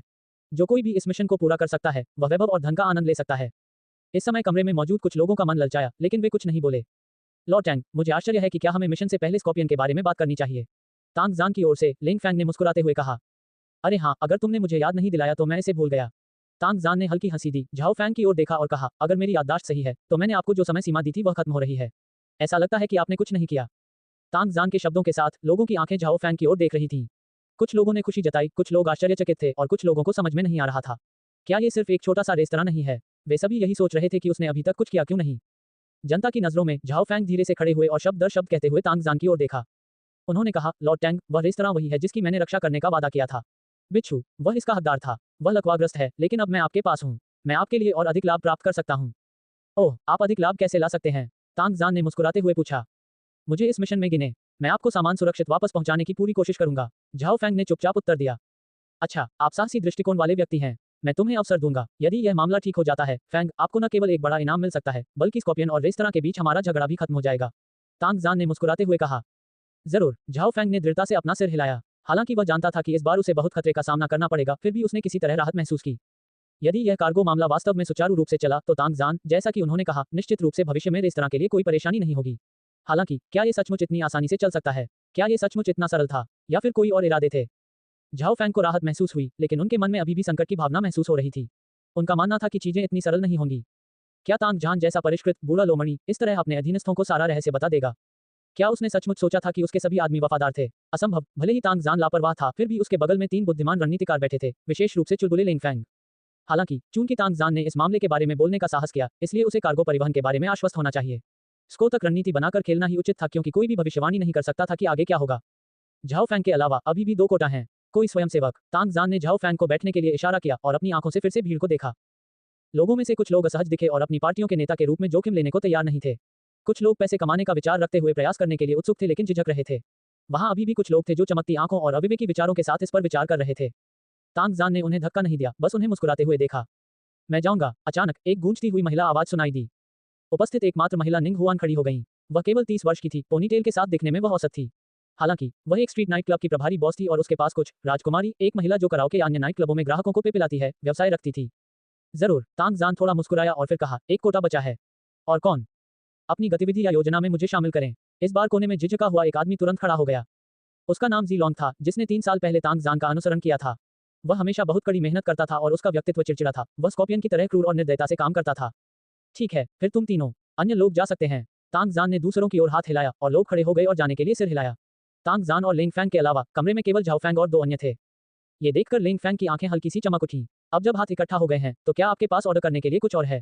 तांग जान अपने बगल में बैठे लिंग फैंग को देखकर मुस्कुराया। वहां वास्तव में कुछ चीजें समझाई जानी हैं। चलो स्टडी रूम में बात करते हैं। लिंग फैंग खड़े हुए और कहा। झाओ फैंग ने सिर हिलाया और तांग जान और लिंग फैंग के पीछे पीछे अध्ययन कक्ष में चले गए, जिससे निंग हुआन और जी लॉन्ग ने एक दूसरे को देखा और गहरे विचारों में पड़ गए। तांग जान का अध्ययन कक्ष इस हवेली में सबसे महत्वपूर्ण स्थान था। झाओ फैंग को पता था कि अंदर एक गुप्त कमरा है। जहां तक गुप्त कमरे में क्या था, बिना सोचे समझे वह जानता था कि वहां सोने और चांदी सहित बहुत सी चीजें होनी चाहिए, और तांग जान के आपराधिक सबूत। अध्ययन कक्ष में चलते हुए उन्होंने एक बहुत ही साधारण कमरा देखा जो बहुत अधिक विलासितापूर्ण नहीं था। सारा फर्नीचर ठोस लकड़ी का बना था। दीवार के एक तरफ कुछ प्राचीन वस्तुएं थीं और दूसरी तरफ एक कार्यालय की मेज और कुर्सियां थीं, जिसके सामने एक छोटी चाय की मेज और 4 सोफे थे। बैठ जाओ। तांग जान ने झाओ फैंग को कंधे पर थपथपाया और कहा। झाओ फैंग, आप कई वर्षों से हमारे साथ जुड़े हुए हैं। स्वर्ण त्रिभुज की यह यात्रा खतरों से भरी है। हमें संदेह है कि खबर लीक हो गई है और कोई देशद्रोही है। इसलिए हमने आपको खबर बताई। मुझे आप पर विश्वास है। मैं इस बार गोल्डन ट्रायंगल का नेतृत्व करूंगा। याद रखना, चाहे कोई भी मौका हो, तुम्हें मेरी नजरों से ही सुराग लेना चाहिए। लिंग फैंग ने गंभीरता से कहा। हाँ, झाओ फैंग ने सिर हिलाया। बिल्कुल। तांग जान ने शब्दों को संभाला और कहा, लिंग फैंग के साथ सहयोग करने के अलावा आप उसकी सुरक्षा के लिए जिम्मेदार हैं। आपको क्या सुविधाएं चाहिए, आप उन्हें अभी ला सकते हैं। आप आज रात निकलेंगे और जब आप सीमा पर पहुंचेंगे, तो आपके लिए आवश्यक सुविधाएं तैयार होंगी। बस मुझे 2 बंदूकें दे दो। मुझे और कुछ नहीं चाहिए। झाओ फैंग ने उत्तर दिया। मुझे ऐसे लोग पसंद हैं जो कम बोलते हैं और अधिक करते हैं, बिल्कुल आपकी तरह। आप और मैं कई वर्षों से एक साथ हैं। जब तक ये सफल होता है, आप जो चाहें मुझे बता सकते हैं, लेकिन आपको लिंग फैंग की सुरक्षा सुनिश्चित करनी होगी। तांग जान ने मुस्कुराते हुए कहा। जैसे ही उसने अपनी बात खत्म की, अचानक उसका सेल फोन बज उठा। फोन उठाने के बाद तांग जान की भौं थोड़ी जुरीदार हो गई। थोड़ी देर बाद उन्होंने कहा, मैं समझ गया। फिर वह खड़ा हुआ, झाओ फैंग पर एक नजर डाली, थोड़ा झिझका और अंत में झाओ फैंग की नजर के नीचे किताबों की अलमारी की ओर चला गया। उसने एक कोने में एक बटन दबाया और बुकशेल्फ दोनों तरफ से विभाजित हो गया, जिससे एक स्टील का दरवाजा दिखाई देने लगा। उंगलियों के निशान और पुतलियों से सत्यापन के बाद दरवाजा खोला गया और तांग जान ने प्रवेश किया। झाओ फैंग की आंखें केंद्रित थीं। उसने दरवाजे की दरार से अंदर देखा, लेकिन कुछ दिखाई नहीं दिया। वह वहां जाकर देखना बहुत चाहता था, लेकिन लिंग फैंग चेहरे पर मुस्कान के साथ उसे देख रहा था। एक क्षण बाद तांग जान हाथ में एक बॉक्स लेकर तेज गति से बाहर आया। उसने लिंग फैंग पर गुस्सा किया और कहा, मेरे साथ बाहर आओ। ठीक है। लिंग फैंग ने सिर हिलाया और तांग जान के साथ बाहर चला गया। जानबूझकर या अनजाने में गुप्त कक्ष का दरवाजा बंद नहीं किया गया, जिससे झाओ फैंग काफी आश्चर्यचकित हो गए। साजिश या जाल, या वह सचमुच भूल गया था। देखना है या नहीं। झाओ फैंग ने संघर्ष करना शुरू कर दिया और उसकी आंखें अनायास ही सिकुड़ गईं। उन्होंने निगरानी कैमरे के लिए कमरे की जांच की, लेकिन करीब से देखने पर कोई कैमरा नहीं मिला। क्या हो रहा है? क्या ये कोई परीक्षा है? झाओ फैंग झिझक में थे। इस समय वह नहीं जानता था कि कैसे चयन किया जाए। वह एक पल के लिए झिझका और अचानक उसकी आंखें डूब गईं। वह उठ खड़ा हुआ और तेजी से गुप्त कक्ष के दरवाजे तक चला गया और तेज गति से अंदर देखने के लिए अपनी आंखें सिकोड़ लीं। उसने पाया कि गुप्त कक्ष लगभग 20 वर्ग मीटर का था और केंद्र में इतनी सारी सोने की छड़ें थीं, जिससे उसकी आंखें चकरा गईं। पूरी दीवार अलमारियां से ढकी हुई थी, जिसके शीर्ष पर कुछ मूल्यवान प्राचीन वस्तुएं रखी हुई थीं। भीतरी दीवार में एक सुरक्षित बक्सा था, जिसके ऊपर दस्तावेजों का ढेर था। दस्तावेज, ये तांग जान के लिए बहुत उपयोगी होना चाहिए। शायद, क्या यह उसका बही खाता था? यदि यह वास्तव में एक बही खाता था और झाओ फैंग ने इसे ले लिया और अधिकारियों को सौंप दिया। अनुमान था कि जल्द ही गिरफ्तारी का आदेश जारी कर दिया जाएगा, लेकिन क्या यह सचमुच इतना आसान था? अपनी भौहों को थोड़ा जुरीदार करते हुए झाओ फैंग ने अचानक दरवाजे का हैंडल पकड़ लिया और दरवाजा बंद कर दिया। उसके बाद वह घूमा और अपनी कुर्सी पर वापस बैठ गया और उसके हाव भाव सामान्य हो गए। फिर उसने उनका इंतजार करते हुए चुपचाप चाय पी ली। इस समय अगले कमरे में तांग जान और लिंग फैंग दीवार पर स्क्रीन की एक पंक्ति को देख रहे थे, जहां से वे बिना किसी कोने के अध्ययन कक्ष की हर चीज देख सकते थे। जब लॉर्ड टैंग ने दरवाजा खोला तो उनकी आंखें थोड़ी बदल गईं, जिससे पता चला कि वह गुप्त कक्ष के बारे में बहुत उत्सुक थे। लिंग फैंग ने विश्लेषण करते हुए स्क्रीन की ओर देखा। जब हम कमरे से बाहर आए तो उसकी आंखें सिकुड़ गईं। आंखें इंसान के दिमाग की खिड़कियां होती हैं। वह अपने विचार प्रकट नहीं करना चाहता था, जिससे पता चलता था कि वह बहुत सतर्क था। वह झिझक रहा था और बहुत सतर्क था क्योंकि वह देखना चाहता था। अपने मन में एक संघर्ष के बाद उसने एक बार देखने का फैसला किया। वह दरवाजे पर खड़ा था, उसकी आंखें चारों ओर थीं। उनकी नजर सोने की छड़ों या प्राचीन वस्तुओं पर नहीं, बल्कि महफूज बक्से पर पड़ी। इससे पता चला कि उसकी जिज्ञासा पैसों के लिए नहीं, बल्कि किसी और चीज के लिए थी। उसने दरवाजा बंद कर दिया क्योंकि वह सतर्क था। उसे अंदाजा हो गया था कि अंदर कमरे में निगरानी हो सकती है। वह दस्तावेजों को सुरक्षित बक्से में रखना चाहता था, लेकिन जोखिम लेने की हिम्मत नहीं कर रहा था। तो उसने दरवाजा बंद कर दिया। जब हम लौटेंगे तो वह हमें अपने आंदोलन के बारे में स्पष्टीकरण भी दे सकते हैं। तो लिंग फैंग की आंखें डूब गईं और कहा, मुझे नहीं लगता कि वह अन्य ताकतों से गद्दार है। इसकी बहुत संभावना है कि वह एक गुप्तचर है, तो फिर गद्दार या तो निंग हुआन या जी लॉन्ग होना चाहिए। कुछ ही मिनटों में लिंग फैंग ने इतनी सारी जानकारी का विश्लेषण कर लिया था। अगर झाओ फैंग ने इसे देखा तो वह निश्चित रूप से भयभीत हो जाएगा। केवल उसकी आंखों से ही उसे इतना कुछ मिल सका जो दर्शाता था कि लिंग फैंग एक बहुत ही भयानक आदमी था। पुलिस, तांग जान की आंखें थोड़ी ठंडी हो गईं। उन्होंने मुस्कुराते हुए कहा, यही तो हम चाहते हैं। पुलिस को इसकी जानकारी होने से माल आसानी से चला जाएगा। निश्चित रूप से, लिंग फैंग ने एक चालाक मुस्कान बिखेरी। 2 मिनट तक इंतजार करने के बाद तांग जान और लिंग फैंग मुस्कुराते हुए वापस चले गए। तांग जान ने पूछा कि उन्होंने दरवाजा बंद कब देखा और झाओ फैंग ने अपना तैयार जवाब दिया। जवाब सुनने के बाद तांग जानवेन ने कुछ नहीं कहा। उन्होंने झाओ फैंग से बात की और उन्हें निंग हुआन को अपने पास बुलाने के लिए हॉल में जाने दिया। निंग हुआन के कमरे में प्रवेश करने के बाद तांग जान और लिंग फैंग ने वही किया जो उन्होंने झाओ फैंग के साथ किया था। आखिरी वाला जी लॉन्ग था। 3 परीक्षणों के बाद लिंग फैंग ने कुछ अटकलें दी जो सच्चाई के बेहद करीब थी। जी लॉन्ग के कमरे से बाहर आने के बाद उसने और झाओ फैंग और निंग हुआन ने एक दूसरे की ओर देखा, दूसरों की नजरों से कुछ बचाव और शत्रुता महसूस की। एक-एक करके बात करने की इस प्रथा से मतभेद पैदा होने की सबसे अधिक संभावना थी।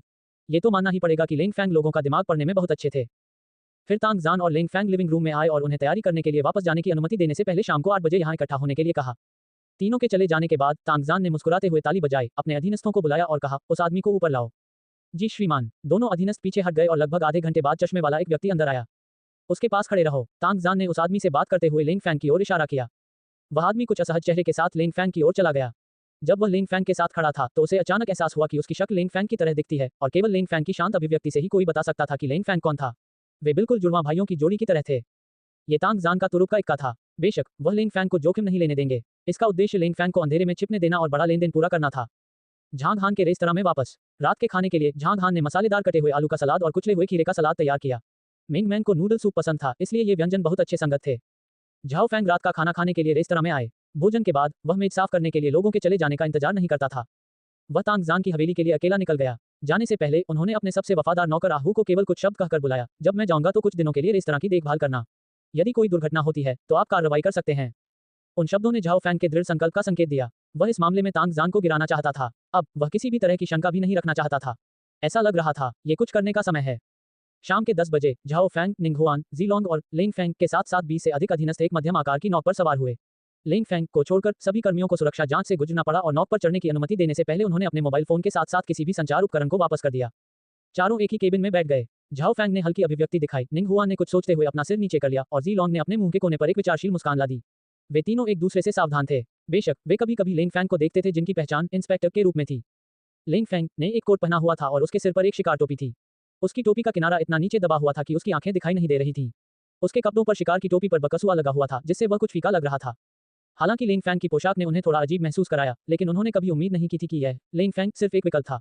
असली लिंग फैंग केबिन के अंत में एक नोटबुक कंप्यूटर देख रहा था जिसमें बॉडी डबल की शिकार टोपी पर माइक्रो मॉनिटर से तस्वीर दिखाई दे रही थी। वहीं उनके बगल में 6 सुरक्षा गार्ड थे जिनके चेहरे पर उदासीन भाव थे। लिंग फैंग की भागीदारी ने संकेत दिया कि यह मामला तांग जान के लिए बहुत महत्वपूर्ण था, जिसे निर्धारित के रूप में वर्णित किया जा सकता है। झांग हान के रेस्तरां में वापस।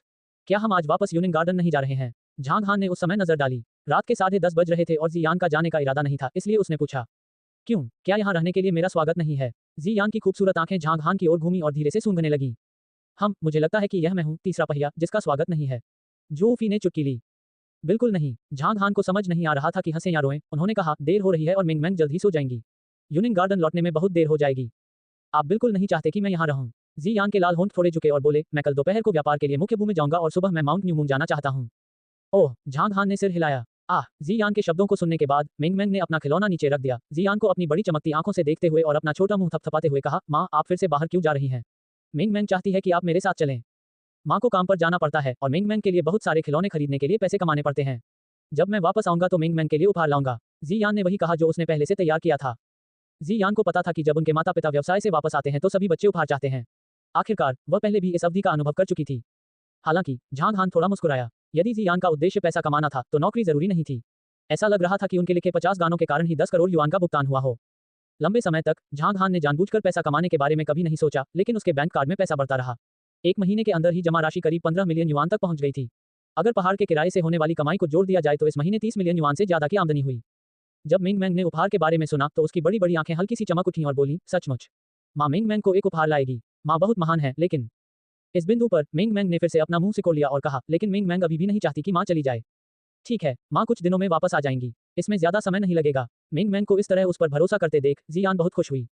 अच्छी तरह से ठीक है। अंत में मिंग मैंग बहुत आज्ञाकारी ढंग से सहमत हो गई। वास्तव में अगर मिंग मैंग ने झांग हान से कहा कि वह जियान के साथ जाना चाहती है, तो झांग हान उसे जियान के साथ एक व्यापारिक यात्रा पर ले जा सकता है। जब जियान काम कर रही थी, झांग हान और मिंग मैंग उस पर नजर रखते थे। सोचने पर ही ये एक दिलचस्प तस्वीर थी। हालांकि लोग ये जानकर हैरान हो सकते हैं कि जियान का पहले से ही लगभग 4 साल का एक बच्चा था। कुछ देर बातें करने के बाद वे आराम करने चले गए। जब सुबह 4 बजे हुए, झाओ फैंग और अन्य लोग वियतनाम और चीन के बीच सीमा क्षेत्र पर पहुंचे। तट पर जाने में 10 मिनट। केबिन के बाहर मौजूद लोग रो पड़े।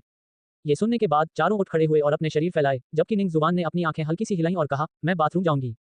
मम्मा, स्थानापन्न ने उस पर एक नजर डाली और धीरे से सिर हिलाया। निंग जुबान अपने बालों से एक छोटा सा मोबाइल फोन निकालते हुए बाथरूम में आई। उसने जल्दी से एक मैसेज भेजा और फिर फोन वापस अंदर रख दिया। दीदी, इस समय अंदर केबिन के अंत में लिंगफैंग के कंप्यूटर के बगल वाले उपकरण में अचानक कुछ बार घंटियां बजने लगी। स्क्रीन पर एक लाल बिंदु लगभग 2 सेकंड तक चमकता रहा। ये देखने के बाद लिंगफैंग ने अपनी आंखें सिकोड़ लीं और मुस्कुराते हुए बुदबुदाया, निंग जुबान, तुम्हें वास्तव में एक समस्या है, लेकिन इस समय टिप 2, वह स्वर्ण त्रिभुज में किसी शक्ति से जुड़ी होगी। निंग जुबान के केबिन में लौटने के कुछ मिनट बाद जहाज डॉक किया गया। नाव से उतर जाओ, लिंगफैंग के स्थानापन्न ने धीरे से कहा। वे पेड़ों से घिरे पहाड़ों के एक क्षेत्र में थे। सुबह का समय था और दृश्य बहुत ही मनभावन था। लिंगफैंग के स्थानापन्न के नेतृत्व में वे जंगल के किनारे पर गए, जहां 5 एसयूवी खड़ी थीं। स्थानापन्न व्यक्ति झाओ फैंग, निंग हुआन और जीलोंग के साथ केंद्रीय एसयूवी पर बैठा और अन्य अधीनस्थ आगे और पीछे की एसयूवी पर बैठे। फिर गाड़ियां खूब धूल उड़ाते हुए अंदर की ओर दौड़ीं। उन्हें वियतनाम और लाओस के बीच की सीमा पार करनी थी और इस गति से वे दोपहर 3 बजे तक गंतव्य तक पहुंच सकते थे। कुछ मिनट बाद एक और बड़ी एसयूवी आई। लिंगफैंग और अन्य लोगों की एसयूवी के पीछे भूत की तरह पीछा करते हुए लिंगफैंग अपने अधीनस्थों के साथ इत्मीनान से कार पर चढ़ गए।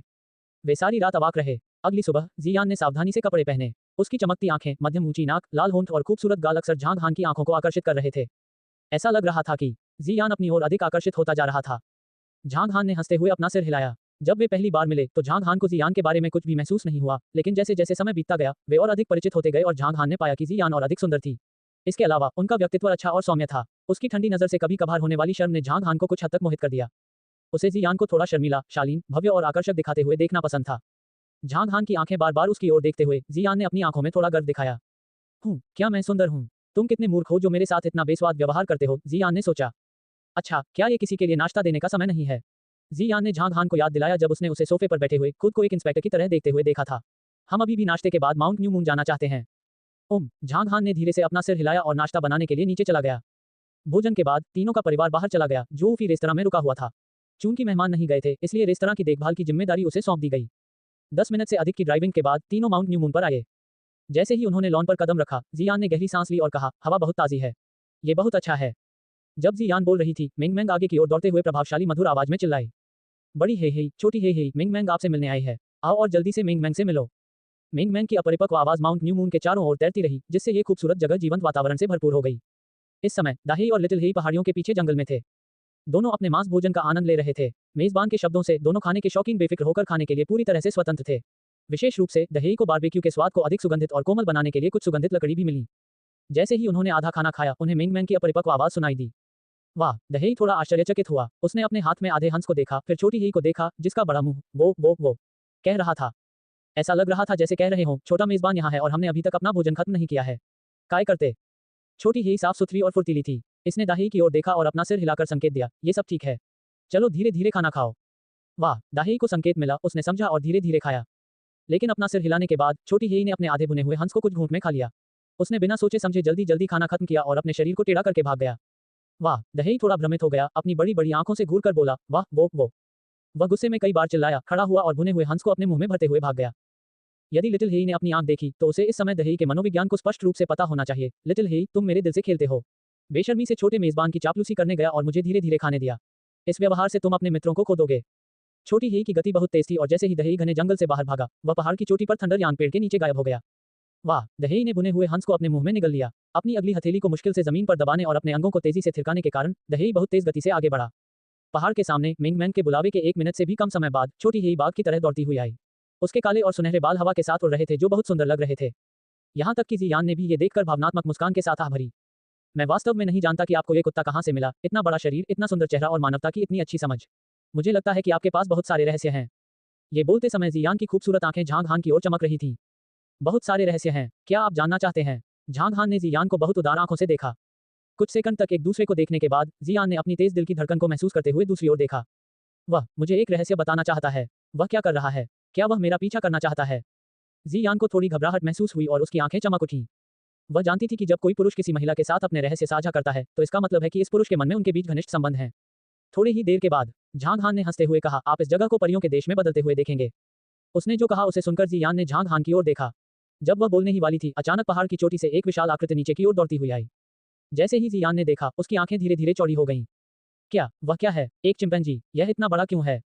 आह, यह आ रहा है। जी यान ने अवचेतन रूप से अपने हाथ झांग हान की बांह पर रख दिए और उसके ऊपर झुक गई और अपनी छाती को उसके खिलाफ दबा दिया। स्पर्श ने झांग हान के दिल की धड़कन तेज कर दी। लेकिन अगले ही पल जी यान ने तुरंत अपने हाथ छोड़ दिए। वह तेजी से मिंग मैंग के सामने की ओर भागी और दहेई की ओर देखा, जो डर के मारे उनकी ओर भाग रहा था। ओह माँ, मिंग मैंग के रास्ते से हट जाओ, दाहेई मुझे लेने आ रहा है। मिंग मैंग जल्दी से जी यान से दूर भाग गई। जो कुछ हुआ उसे देखकर जी यान आश्चर्यचकित रह गया। दहेई, क्या हुआ? जब वह अचेतन स्थिति में थी, झांग हान उसके पास आया, उसकी पीठ थपथपाई और कहा, चिंता मत करो, इसका नाम दहेई है। ये यहाँ का बटलर है और यह हेई का भाई है, साथ ही लिटिल हेई भी है। ओह, जी यान को झटका लगा, उसने अपने सामने के दृश्य को घूर कर देखा। हालांकि विशाल चिंपैंजी को मिंग मैंग के साथ ध्यान से खेलते हुए देखने के बाद जी यान ने राहत की सांस ली। जी यान को तब तक अपनी पीठ पर झांग हान का हाथ महसूस नहीं हुआ जब तक वह शांत नहीं हो गई और तुरंत जिन स्थानों को छुआ गया था वे गर्म हो गए। उसने जल्दी से एक कदम आगे बढ़ाया, झांग हान की ओर अपनी आंखें घुमाई और शर्म से कहा, कौन डरता है? ये सब आपकी गलती है। तुमने मुझे पहले से नहीं बताया कि यहाँ एक चिंपैंजी है, बदमाश। आपने नहीं पूछा। झांग हान अवाक रह गया। जबकि मैं तुमसे नहीं पूछता, तुम मुझे बताते क्यों नहीं? मुझे लगता है कि आपने जानबूझकर ऐसा किया। आप मेरे साथ परिचारिका जैसा व्यवहार नहीं करते। जैसे ही जियान ने बोलना समाप्त किया, उसका चेहरा अचानक लाल हो गया और उसने अपना सिर झांग हान से दूर कर लिया। झांग हान उस पल स्तब्ध रह गया जब उसने उसकी शर्म को देखा और उसका दिल तेजी से धड़कने लगा। माँ, यहाँ आओ। सौभाग्य से जब उसे थोड़ी शर्म महसूस हुई तो मिंग मैंग ने उसे बुलाया। जी यान मिंग मैंग के पास चला गया। झांग हान उसके पीछे पीछे हंसते हुए बोला, ऐसा लगता था कि वह और जी यान मिंग मैंग के साथ मिलकर एक परिवार की तरह बन गए थे। माँ, आपने अभी तक दहेई नहीं देखी है। ओह बिग हे हे, यह मेरी सबसे खूबसूरत माँ है। उसका अभिवादन करें। मिंग मैंग ने दाहेई की ओर देखते हुए गंभीरता से कहा। ओह, दहेई ने मुंह बनाते हुए सोचा कि कैसे अभिवादन किया जाए। थोड़ी देर बाद उसने अपना सिर खुजलाया और जी यान की मुट्ठी को छूने के लिए अपना हाथ बढ़ाना चाहा। हालांकि जब उसकी नजर अपनी हथेली पर लगी ग्रीस पर पड़ी तो उसने झट से हाथ हटा लिया और उसे अपने बालों पर रगड़ लिया। फिर इसने जी यान को फिर से अपना हाथ देने की पेशकश की। यह क्या कर रहा है? जी यान थोड़ी देर के लिए लड़खड़ा गया। ओह माँ, आप बहुत मूर्ख हैं। बस इस तरह दहेई की मुट्ठी को छूने के लिए अपने हाथ का उपयोग करें। मिंग मैंग की दोनों छोटी छोटी मुट्ठियां एक दूसरे से कई बार टकराईं।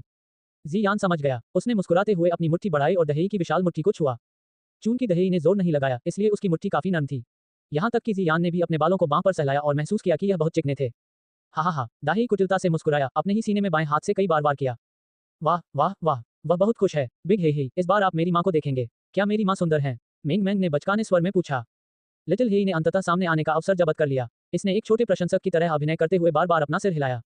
जबकि दाही पहले तो अचंभित रह गए। वाह, उसने एक पल के लिए जियान को ध्यान से देखा, जैसे कि वह गंभीरता से सोच रहा हो, और बुदबुदाया। हालांकि वह इस विचार से भ्रमित हो गया, फिर भी उसने अपने दिल की बात सुनते हुए अपना सिर हिलाया। उसे आश्चर्य हुआ, वह सुंदर और बहुत पतली नहीं है, और मादा गोरिल्ला जितनी आकर्षक नहीं है। ओह ओह, जी यान और मिंग मैंग एक ही समय में आश्चर्यचकित थे। जी यान को उम्मीद नहीं थी कि दहेई ने अपना सिर हिला दिया। इसका क्या मतलब था? क्या ऐसा नहीं लगता था कि वह सुंदर थी? गुंजन, मिंग मैंग ने चिल्लाते हुए अपने कूल्हों पर हाथ रखा और गुस्से से कहा, बिग हे, आपका क्या मतलब है? क्या तुम्हें नहीं लगता कि मेरी माँ सुंदर नहीं है? तुमने अपना सिर क्यों हिलाया? वाह वाह वाह। जैसे ही दहेई ने सुना कि उसने क्या कहा, उसने झट से हाथ मिलाया, सिर हिलाया और उसे अंगूठे का संकेत देने के लिए अपना हाथ बढ़ाया। बहुत देर हो गई। जी यान ने अपनी आंखें घुमाई। उसके चेहरे पर दिख रही अनिच्छा से उसे एहसास हुआ कि दहेई ने ऐसा बिल्कुल नहीं सोचा था। हालांकि दहेई की सौंदर्य संबंधी सराहना निश्चित रूप से लोगों से अलग थी। ओह ये ठीक लगता है। जब दाहेई ने सिर हिलाया तो मिंग मैंग संतुष्ट हो गई, इसलिए उसने निर्देश दिया, दाहेई, ओह ऊंचा फेंको। ओह, दहेई ने उत्तर दिया और नीचे झुककर अपने हाथ मिंग मैंग की ओर बढ़ाया। हालांकि जैसे ही उसकी हथेलियां मिंग मैंग के सामने पहुंची, वह लड़खड़ा गई और 2 कदम पीछे भाग गई। इस बीच उसने मुंह बनाकर असंतोष से कहा, ओह दहेई, तुम कितने मूर्ख हो। माँ को ऊंचा उठाओ, मिंग मैंग को नहीं। वाह, दाहेई ने अजीब तरह से अपना सिर खुजलाया और अपना चेहरा ऊपर की ओर मोड़ लिया और अपने हाथ जियान की ओर बढ़ा दिए। जैसे ही जियान की आंखें धीरे धीरे चौड़ी हुई, दाहेई ने उसे अचानक उठाया और ऊपर फेंक दिया। भारहीनता की भावना ने जियान को थोड़ा डरा दिया और वह चिल्ला पड़ी। दहेई हतप्रभ था, परिचारिका क्यों चिल्ला रही है? छोटा मेजबान चिल्लाया भी नहीं। इस बीच दहेई रुका नहीं, बल्कि उसने जियान को बार बार हवा में उछाला। मिंग मैंग पास में खड़ी थी, छलांग लगा रही थी और खिलखिला रही थी। छोटी राजकुमारी वास्तव में बहुत खुश थी क्योंकि उसकी माँ इस खेल का आनंद ले रही थी। जबकि झांग हान हंसते हुए जियान को देख रहा था, जिसे ऊपर फेंका जा रहा था। हालांकि झांग हान अचानक स्तब्ध रह गया। जियान ने आज सफेद पोशाक पहनी हुई थी और अपने काले लंबे बाल खुले छोड़ रखे थे, जिससे वह साफ सुथरी और ताजा लग रही थी। लेकिन जब दहेई ने उसे ऊपर फेंका तो उसकी पोशाक हवा से उड़ गई। झांग हान के कोण से वह बस अंदर छिपा हुआ एक हल्का गुलाबी अकथनीय फीता देख सकता था। झांग हान कठोर खड़ा था और इस समय उसे थोड़ी गर्मी महसूस हो रही थी। जाहिर है, उसे सेक्स किए काफी समय हो गया था। ठीक है, अब मिंग मैंग की बारी है। दहेई, अब मेरी बारी है। मुझे ऊंचा फेंक दो। मिंग मैंग अपनी छोटी भुजाएं ऊपर उठाकर रोई। वाह, दहेई ने उत्तर दिया और अंततः जियान को नीचे रख दिया। जियान ने घास पर कदम रखा, लेकिन पाया कि उसके पैर इतने कमजोर थे कि वह मुश्किल से खड़ी हो सकती थी। हालांकि झांग हान हर समय उसे घूरता रहता था। जब जी यान लॉन पर गिरने वाला था, एक मर्दाना शरीर ने उसे अपनी बाहों में पकड़ लिया। हाँ, जी यान ने चिल्लाकर झांग हान की ओर देखा, जिसकी मर्दानगी से उसे चक्कर आ गया और यहाँ तक कि उसका दम घुट गया। उसने घबराहट में अपना सिर झुका लिया और उसकी पतली गर्दन से लेकर उसके कानों तक एक लाली फैल गई, जो अंततः उसके नाजुक गालों पर छा गई। कुछ गहरी सांसें लेने के बाद ही वह ठीक हो सकी। उसने झांग हान की ओर देखा जो मुस्कुरा रहा था। आप किस पर हंस रहे हो? ये सब तुम्हारी गलती है। मुझे जाने दो। जी यान खड़ा हुआ और झांग हान की बाहों को दूर धकेल दिया। उसने एक शर्मीली युवा पत्नी की तरह व्यवहार किया। तुम इतने डरे हुए क्यों हो? झांग हान ने असहाय होकर कहा। दहेई ने उसे बहुत ऊपर नहीं फेंका और वह मुक्त रूप से गिरने का अनुभव कर सकती थी। क्या ये केवल थोड़ा रोमांचक नहीं है? कौन डरता है? मैं बस बिल्कुल तैयार नहीं हूँ। जी यान अभी भी जिद्दी था। उसने मिंग मैंग को देखा जो मजे कर रही थी और उदास होकर कह रही थी, मिंग मैंग मेरी उम्मीद के विपरीत है। हो। कुछ मिनटों तक खेलने के बाद मिंग मैंग हंसी और बचकानी आवाज में रोने लगी। बस बहुत हो गया, अब मुझे नीचे गिराने का समय आ गया है। उसकी बातें सुनकर दहेई ने मिंग मैंग को नीचे रख दिया। उस समय लिटिल हेई पहले से ही थोड़ा उदास था। अपने बड़े सख्त को आगे पीछे घुमाते हुए उसने सोचा, अरे, दहेई चापलूसी करने में अच्छा है। माँ, क्या ऊंचा फेंका जाना दिलचस्प है? मिंग मैंग जी यान के सामने दौड़ी, अपना सिर उठाया और पूछा। हाँ, जी यान मिंग मैंग से सहमत हुई और उसके मुंह का कोना कांप उठा। क्या आप थोड़ी देर और खेलना चाहती हैं, माँ? मिंग मैंग ने मासूमियत से पूछा। जी यान अचानक स्तब्ध रह गया। उसने बार बार अपना सिर हिलाया और कहा, हम ये खेल हर समय नहीं खेल सकते। हमें आराम करने की जरूरत है। झांग हान अपनी हंसी नहीं रोक सका। उसने कभी उम्मीद नहीं की थी कि जी यान का भी उसका नर्म मीठा पक्ष होगा। अच्छी तरह से ठीक है। मिंग मैंग ने उसकी बात मानी और कहा, तो चलो चलें और पिल्लों के साथ खेलें। चलो चलें, बिग हे ही। मुझे अपने कंधे पर बैठने दो। छोटी हे ही, बस रास्ता दिखाओ। दहेई नीचे झुक गया और मिंग मैंग की बात सुनने के बाद उसे उठाना चाहा, जबकि झांग हान और जी यान आगे बढ़ रहे थे। ये देखने के बाद मिंग मैंग दहेई की हथेलियों से बचकर झांग हान के सामने भागी और बचकानी आवाज में बोली, ओह पापा, माँ, आपका हाथ न पकड़ना गलत है। बोलते समय मिंग मैंग ने क्रमशः झांग हान और जी यान का हाथ पकड़ लिया। वह दहेई के कंधे पर तब तक संतुष्ट होकर नहीं बैठी जब तक उन्होंने अपने हाथ एक साथ नहीं रख लिए। छोटी राजकुमारी ने बहुत खुश महसूस करते हुए झांग हान और जी यान की ओर देखा। ये सही था, बस इसी तरह से वे एक प्रेमी जोड़े की तरह थे।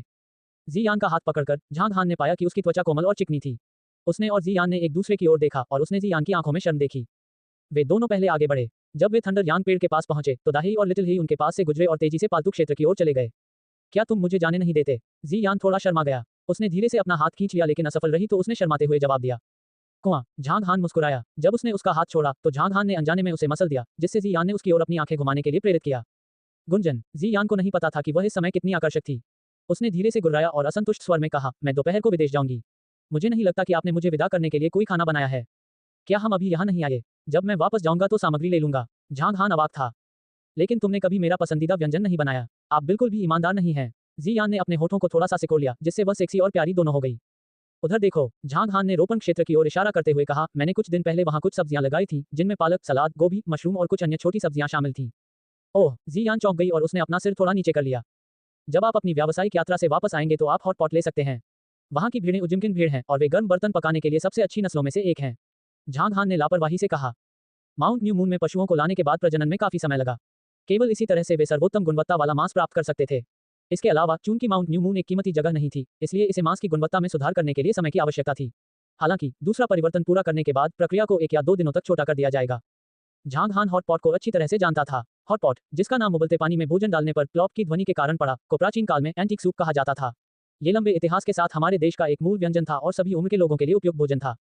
ये पूर्वी एशिया में विशेष रूप से लोकप्रिय था और लोग जब भी खाना चाहते थे तो सामग्री को उबाल सकते थे। यह मसालेदार, नमकीन और ताज़ा था, तैलीय था लेकिन चिकना नहीं था और लोगों को लगातार पसीना बहाता था। हॉटपॉट बनाने की विशिष्ट सामग्री में विभिन्न प्रकार के मांस, समुद्री भोजन, सब्जियां, बीन उत्पाद, मशरूम, अंडा उत्पाद आदि शामिल होते हैं, जिन्हें उबले हुए साफ पानी या विशेष स्टॉक में पकाने के बाद खाया जा सकता है। कभी कभी इन सामग्रियों को सीजनिंग के साथ परोसा जाता था।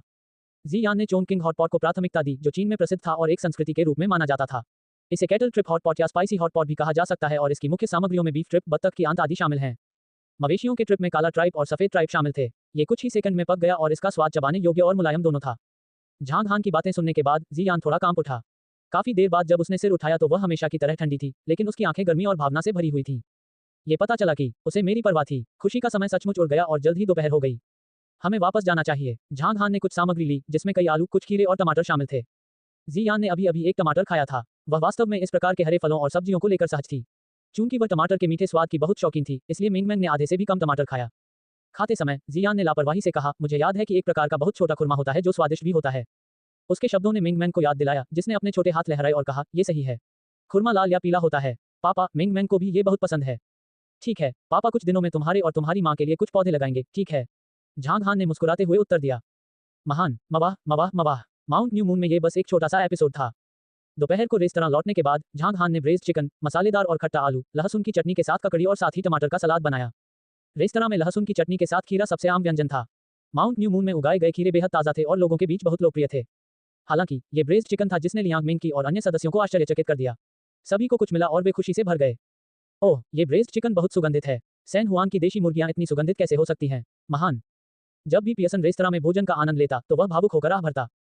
उसने जो किया उससे वे लोग दुखी हो गए जो पास में सफेद मेज पर खाना खा रहे थे। वे उसे डांटना चाहते थे। झांग हान, जी यान, मिंग मैंग और जो फी भी दूसरी मंजिल पर दोपहर के भोजन का आनंद ले रहे थे। भोजन की शुरुआत में झांग हान ने पहले मिंग मैंग के कटोरे में एक चिकन विंग डाला और मिंग मैंग ने सीधे उसे चबाने के लिए अपनी छोटी हथेलियों से ले लिया। दोपहर के भोजन के बीच में झांग हान ने मिंग मैंग के कटोरे में एक और पंख डाला। ठीक है, ये चिकन विंग माँ के लिए है। मिंग मैंग ने सीधे पंख के शीर्ष को पकड़ लिया और इसे जी यान के कटोरे में डाल दिया। मिंग मैंग को ऐसा करने की जरूरत नहीं है। यह मेरे लिए अन्य मांस खाने के लिए पर्याप्त है, इसलिए इसका पता लगाएं। हालांकि जी यान को भी चिकन विंग्स बहुत पसंद थे, फिर भी उसने इसे मिंग मैंग के कटोरे में डाल दिया। उसने जो किया वह सब प्रेम के कारण किया। ओह नहीं माँ, आपको एक खाना चाहिए। माँ के पास भी एक चिकन विंग होना चाहिए। मिंग मैंग ने विंग को पकड़कर फिर से जी यान के कटोरे में डाल दिया। वह सचमुच दृढ़ थी। ठीक है, तो मैं खा लूंगा। जी यान बहुत संतुष्ट महसूस करते हुए मुस्कुराया। पापा के पास भी एक होना चाहिए। मिंग मैंग ने पापा के लिए चिकन विंग की तलाश में अपनी बड़ी चमकीली आंखों से प्लेट की ओर देखा। ये रहा। जी यान ने पाया कि प्लेट के कोने में एक चिकन विंग था, इसलिए उसने इसे चॉपस्टिक से उठाया और झांग हान के कटोरे में डाल दिया। इतने में उसने कहा, तुम थक गए हो तो एक खा लो। मुझे जरूरत नहीं है। झांग हान हंसे। जब वह कुछ कहने ही वाला था, जो फी ने जी यान और झांग हान के चेहरों को कई बार देखा और अतिशयोक्ति से कहा, बहुत खूब, वास्तव में मैं अभी भी यहाँ हूँ। मैं आपके द्वारा उपेक्षित क्यों प्रतीत होता हूँ? क्या आपने अपना स्नेह इस हद तक प्रदर्शित किया है कि हर चीज को नजरअंदाज कर देते हैं? जी, ऐसा लगता है कि आप सुबह न्यू मून पर्वत पर हैं। जोफी, जी यान ने झांग हान के कटोरे में चिकन विंग डाला। जोफी को देखा और कहा, यदि आप खाना नहीं चाहते हैं तो बेहतर होगा कि आप नीचे चले जाएं। ओह, क्या तुम मुझे भगा रहे हो? ऐसा लगता है कि मुझे आंवले के रूप में पसंद नहीं किया जाता है। जोफी बिल्कुल भी नहीं डरी, लेकिन दुस्साहपूर्वक बोली, अगर तुम बकवास करते रहे तो मैं तुम्हारा मुंह सिल दूंगा। जी यान ने धीरे से गुर्राया। हम परेशान करने वाली आंटी फेफी, मैं आपका बड़ा मुंह सिलने जा रही हूँ। मिंग मैंग ने स्पष्ट रूप से बुदबुदाया क्योंकि उसके मुंह में मांस था। बस खा जाओ। झांग हान हंसे। अरे बाप रे, तुम तीनों मेरे विरुद्ध लामबंद हो रहे हो। वाह, मैं अकेला खड़ा हूँ। लिली क्यों नहीं आती? बिना किसी सहायक के मुझे धमकाया जाना चाहिए। जोफी ने अजीब चेहरा बनाया। जब उसने जी यान को अपनी चॉपस्टिक नीचे रखते हुए और हिलते हुए देखा तो वह जल्दी से मुस्कुराती हुई चेहरे पर आ गई और बोली, बस खाओ। जीजाजी का बनाया हुआ चिकन कितना स्वादिष्ट है। हा हा हा। अपनी बात खत्म करने के बाद वह अकेले ही खाना खाने लगी। हालांकि जोफी को यह जानकर बहुत खुशी हुई कि जी यान और झांग हान करीब आ रहे थे। यदि झांग हान एक मूर्ख व्यक्ति था जो दुखी और नकारात्मक था, जैसा कि उसने घर लौटने से पहले सुना था, तो जोफी को उसे घृणा होगी। लेकिन उसे उम्मीद नहीं थी कि झांग हान इतना उत्कृष्ट होगा। सबसे महत्वपूर्ण बात यह है कि वह मिंग मैंग को बहुत पसंद करते थे। इन सभी ने जोफी को महसूस कराया कि उनके लिए एक साथ रहना सबसे अच्छा था। झांग हान ने कटोरे में चिकन विंग नहीं खाया। जब मिंग मैंग ने अपना चिकन विंग खा लिया तो उसने इसे मिंग मैंग के कटोरे में डाल दिया। नहीं, पापा को खाना चाहिए। लेकिन मिंग मैंग अचल थी। झांग हान ने असहाय होकर चिकन विंग वापस ले लिया और उसे खा लिया। दरअसल झांग हान को चिकन विंग्स बहुत पसंद नहीं थे, लेकिन मिंग मैंग के लिए चिकन पंख और ड्रमस्टिक खाने के लिए चिकन के सबसे अच्छे हिस्से थे। दोपहर के भोजन के बाद झांग हान ने जियान और जोफी को हवाई अड्डे तक पहुंचाया। जब वे कार से बाहर निकलने वाले थे, मिंग मैंग जियान की बाहों में रो पड़ी क्योंकि वह नहीं चाहती थी कि माँ उसे छोड़ दे। झांग हान वास्तव में चिंतित था क्योंकि वह उसे रोना बंद करने में विफल रहा। जियान भी असहाय था। 10 मिनट से अधिक समय तक मनाने के बाद उसने मिंग मैंग को रोना बंद कर दिया। प्रस्थान का समय निकट आता देख जियान और जोफी अनिच्छा से चले गए। मिंग मैंग फिर रोने वाली थी। मिंग मैंग, रोना बंद करो, तुम्हारी माँ कुछ दिनों में वापस आ जाएगी। झांग हान ने आह भरते हुए कहा। उफ, माँ कितने दिन दूर रहेंगी? मिंग मैंग नहीं चाहती कि माँ जाए। मिंग मैंग चिल्लाई और फिर से रोने वाली थी। ठीक है, रो मत मिंग मैंग। मिंग मैंग सबसे प्यारी है। रोना बंद करो और पापा तुम्हें मनोरंजन पार्क में ले जाएंगे, ठीक है? झांग हान के पास मिंग मैंग का ध्यान भटकाने की चतुराई थी। जब मिंग मैंग ने मनोरंजन पार्क के बारे में बात की तो उम्मीद के मुताबिक रोना बंद हो गया। उसने अपनी बड़ी बड़ी आंखें झपकाईं और फुसफुसाई, क्या हम अब जा रहे हैं? हाँ, अब हम जाएंगे, लेकिन मिंग मैंग रो नहीं सकती। अपने आंसू पूछ लो। ठीक है, मिंग मैंग रोएगी नहीं। मिंग मैंग ने अपने हाथ आगे बढ़ाए और अपने आंसू पोंछे। तब पापा तुम्हें मनोरंजन पार्क में ले जाएंगे। क्या आप पापा के लिए गाना गाना चाहते हैं? झांग हान ने मिंग मैंग का ध्यान भटकाना जारी रखा। ठीक है, मिंग मैंग की आवाज अभी भी कुछ दबी हुई थी। लेकिन झांग हान के नियमन के तहत मिंग मैंग ने कुछ गाने गाए। तभी कार में फिर से जयकारे और हंसी की गड़गड़ाहट गूंज उठी। वे फिर से ओशन पार्क आए और मिंग मैंग एक बार फिर स्काई स्क्रैपिंग व्हील लेना चाहती थी। उसे इतनी ऊंची जगह से नीचे देखने में मजा आ रहा था। पापा, ये बहुत ऊंचा है। हो। जमीन पर बहुत सारे छोटे लोग हैं। पापा, ओह, बिग हे और लिटिल हे अभी तक मनोरंजन पार्क में नहीं गए हैं। मिंग मैंग उन्हें लाना चाहती है। मिंग मैंग के लिए दोनों उसके अच्छे दोस्त थे। मनोरंजन पार्क इतना दिलचस्प था कि मिंग मैंग निश्चित रूप से उन्हें यहाँ लाना चाहती थी। झांग हान ने जो कहा उसे सुनने में कोई संकोच नहीं हुआ। उन्होंने मुस्कुराते हुए मिंग मैंग के सिर को छुआ और कहा, फिर पापा आपको द हे और लिटिल हे को कुछ दिनों में यहाँ ले आएंगे, ठीक है? बहुत बढ़िया पापा, यह आपकी बहुत दयालु भावना है। मवाह मवाह मवाह, और हमें माँ के साथ यहाँ आना चाहिए। ठीक है, मैं उसे भी ले आऊंगा। ... झांग हान और मिंग मैंग चीन और लाओस के बीच की सीमा पर मनोरंजन पार्क में अच्छा समय बिता रहे थे। गोल्डन ट्रायंगल आगे है और हम 1 घंटे के भीतर जनरल विल के क्षेत्र तक पहुंच सकते हैं। निंग जुबान ने सामने पहाड़ों की ओर देखते हुए कहा। वह गोल्डन ट्रायंगल से परिचित लग रही थी। ऐसा लगता है कि आप गोल्डन ट्रायंगल से बहुत परिचित हैं, लिंग फैंग के स्थानापन्न ने धीमी आवाज में कहा। जैसे ही वह बोला, झाओ फैंग और जी लॉन्ग निंग हुआन की ओर मुड़े। हा हा हा, निंग जुबान हंसी और सामान्य से अधिक निश्चिंत दिखी। ऐसा लग रहा था कि जब वह गोल्डन ट्रायंगल में पहुंची तो उसने अपना मुखौटा उतार दिया था। थोड़ी देर हंसने के बाद निंग हुआन ने लिंग फैंग की ओर देखा और कहा, भाई लिंग फैंग, मैं तुम्हें एक रहस्य बताता हूँ। मैं यहाँ पहले भी आ चुका हूँ। हो। ओह, क्या आपने नहीं किया? लिंग फैंग के स्थानापन्न ने धीरे से कहा और फिर चुप हो गया। किसी को भी उसके हाव भाव के बारे में पता नहीं चला क्योंकि वे उसका चेहरा देखने में असफल रहे। ये तो दया थी कि वे उसे देख नहीं सके, नहीं तो वे उसकी आंखों में तनाव देख लेते। उन्होंने बस हेडफोन लगाकर लिंग फैंग को सुना और जो कहा उसे दोहराया। यदि उसने बुलेटप्रूफ जैकेट नहीं पहना होता तो वह इतना घबरा जाता कि अपनी जान दे देता। भाई लिंग फैंग, मेरी बातों को दिल पर मत लो, मैं यहाँ सिर्फ दूसरों के साथ पॉप पीस देखने आया हूँ, निंग जुबान ने हंसते हुए कहा। ओह, लिंग फैंग के स्थानापन्न ने अपने होठों को सिकोड़ते हुए जवाब दिया। उसके चेहरे के हाव भाव देखकर निंग जुबान ने अपनी आंखें सिकोड़ ली और हंसते हुए कहा, भाई लिंग फैंग, आप उत्तर देने के लिए शायद ही ओह या ओह का उपयोग करते हैं।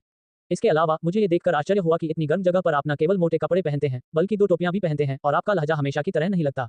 शायद आप लिंग फैंग नहीं हैं। इस टिप्पणी से जी लॉन्ग और झाओ फैंग के चेहरे बदल गए। लिंग फैंग का स्थानापन्न कांप उठा और खिड़की की ओर झुक गया। सौभाग्य से झाओ फैंग निंग हुआन और उसके बीच में था, अन्यथा वह इतना डर जाता कि उसे खुद को धोखा देना पड़ता। ये दृश्य देखकर निंग हुआन का चेहरा डूब गया। उसका हाथ अचानक बढ़ा और उसने अपनी कमर से एक तेज खंजर खींच लिया। खंजर पर एक ठंडी रोशनी चमक उठी। निंग हुआन ने अचानक खंजर लिंग फैंग को दे दिया, लेकिन झाओ फैंग ने उसकी कलाई पकड़ ली। इसे वापस ले लो। झाओ फैंग ने निंग जुबान को ठंडी नजर से देखा और ठंडे स्वर में कहा। निंग जुबान ने उसकी आंखों में क्रूरता का एक निशान देखा। वह जानती थी कि अगर उसने खंजर वापस नहीं लिया तो झाओ फैंग उसे रोकने के लिए बाध्य था। तो उसने नाराजगी जताते हुए कहा, क्या आप जानना नहीं चाहते कि क्या वह लिंग फैंग है? अगर नहीं, हम क्या करेंगे? क्या हमें छोड़ दिया गया है? क्या तुम्हें अपनी सुरक्षा की परवाह नहीं है? जब वह जहाज से उतरी तो उसे कुछ संदेह हुआ क्योंकि वह जानती थी कि लिंग फैंग न केवल एक सैन्य परामर्शदाता था बल्कि उसके पास उत्कृष्ट शारीरिक गुणवत्ता भी थी। हालांकि ये लिंग फैंग तब लड़खड़ा गया जब उसने उसके सामने आधा मीटर की ऊंचाई से छलांग लगाई। वह पूरे रास्ते उसे देखती रही और पाया कि कुछ गड़बड़ है। गोल्डन ट्रायंगल में पहुंचने से पहले उसे लिंग फैंग की पहचान निर्धारित करनी थी। यदि वह लिंग फैंग था तो उसके पास हीरे से भरा एक पासवर्ड बॉक्स था जिसकी कीमत उसके बैकपैक में 20 मिलियन अमेरिकी डॉलर से अधिक थी। यदि वह नहीं होता तो वे मुसीबत में पड़ जाते। उसने पहले ही जनरल हू को खबर भेज दी थी। इस बार लेन देन का उद्देश्य सामान्य इच्छा था। गोल्डन ट्रायंगल में विभिन्न प्रकार की सेनाएं थीं और जनरल विल शक्तिशाली सेनाओं में से एक का नेता था जबकि जनरल हू उसका घातक दुश्मन था। मुझे मत रोको, झाओ फैंग, मुझे लगता है कि वही समस्या वाला है। उसके लिए बेहतर होगा कि वह अपनी टोपी उतार दे और हमें आश्वस्त करे। जी लॉन्ग, जो निंग जुबान के दाहिनी ओर था, ने व्यंग्य के साथ कहा। उस समय झाओ फैंग ने उन्हें नहीं रोका बल्कि लिंग फैंग के स्थानापन्न की ओर रुख किया। आखिरकार इन 3 लोगों की नजरों के नीचे लिंग फैंग के स्थानापन्न ने धीरे से अपना सिर उठाया और अपना चेहरा दिखाने के लिए अपनी टोपी का किनारा ऊपर उठाया। ये देखकर कि वह लिंग फैंग था, निंग हुआन को राहत महसूस हुई। वह मुस्कुराई और ड्रैगर को दूर रखते हुए बोली, भाई लिंग फैंग, मुझे असभ्य होने के लिए दोषी मत ठहराओ। यहाँ बहुत खतरनाक है और हम भाई लिंग फैंग जितने चतुर नहीं है, इसलिए चूंकि वह भाई लिंग फैंग है तो हम आश्वस्त हो सकते हैं। जी लॉन्ग मुस्कुराया। लिंग फैंग के स्थानापन्न ने कोई जवाब नहीं दिया लेकिन अपनी टोपी फिर से पहन ली। वह खलिहान के सामने झुक गया और खिड़की से बाहर देखने लगा। उनसे 2 किलोमीटर दूर लिंग फैंग ने लैपटॉप की स्क्रीन को देखा। उसने आंखें सिकुड़कर अपना सेल फोन उठाया और डायल किया। जनरल विल, ये लिंग फैंग है। 15 मिनट बाद झाओ फैंग की कार गोल्डन ट्रायंगल में चली गई। उनके सामने एक घाटी थी और दोनों तरफ के पहाड़ हरे भरे वनस्पतियों से ढके हुए थे जो ताजी हवा और सुंदर वातावरण से घिरे थे। लंबे समय तक शहर में रहने के बाद मुझे लगता है कि यह एक अच्छी जगह है जो स्वर्ग के समान है। निंग जुबान ने सैकड़ों मीटर आगे घाटी की ओर देखते हुए मुस्कुराते हुए कहा। हा, झाओ फैंग हंसे। माउंट न्यू मून की तुलना में इसका क्षेत्रफल केवल थोड़ा बड़ा था। आसपास के वातावरण, हवा आदि को ध्यान में रखते हुए माउंट न्यू मून सबसे खूबसूरत जगह थी जिसे झाओ फैंग ने कभी देखा था। हालांकि झाओ फैंग हंसने के बाद अचानक स्तब्ध रह गया। उसे लगा कि आगे कुछ गड़बड़ है। शायद ये बहुत शांतिपूर्ण था। एक पूर्व विशेष सैनिक के रूप में अनुभव और अंतर्ज्ञान ने उन्हें याद दिलाया कि आगे कुछ संकट आने वाले हैं। जब काफिला घाटी में चला गया और केंद्र तक पहुंच गया तो झाओ फैंग ने चुपके से अपना एक हाथ अपनी कमर पर रख लिया जहां उसने अपनी बंदूक रखी हुई थी। इस बीच झाओ फैंग ने घाटी के दोनों किनारों को बड़ी सतर्कता से देखा। अचानक उसकी पुतलियां सिकुड़ गईं। बूम बूम, काफिले के चारों ओर मौजूद बम अचानक आग की लपटों और धुएं के साथ फट गए जिससे काफिले को आगे बढ़ने में बाधा उत्पन्न हुई। यह एक घात है, दुश्मन हमला। इन कारों में 20 से ज्यादा लोग सवार थे और उन्होंने एक के बाद एक बंदूकें निकाल लीं।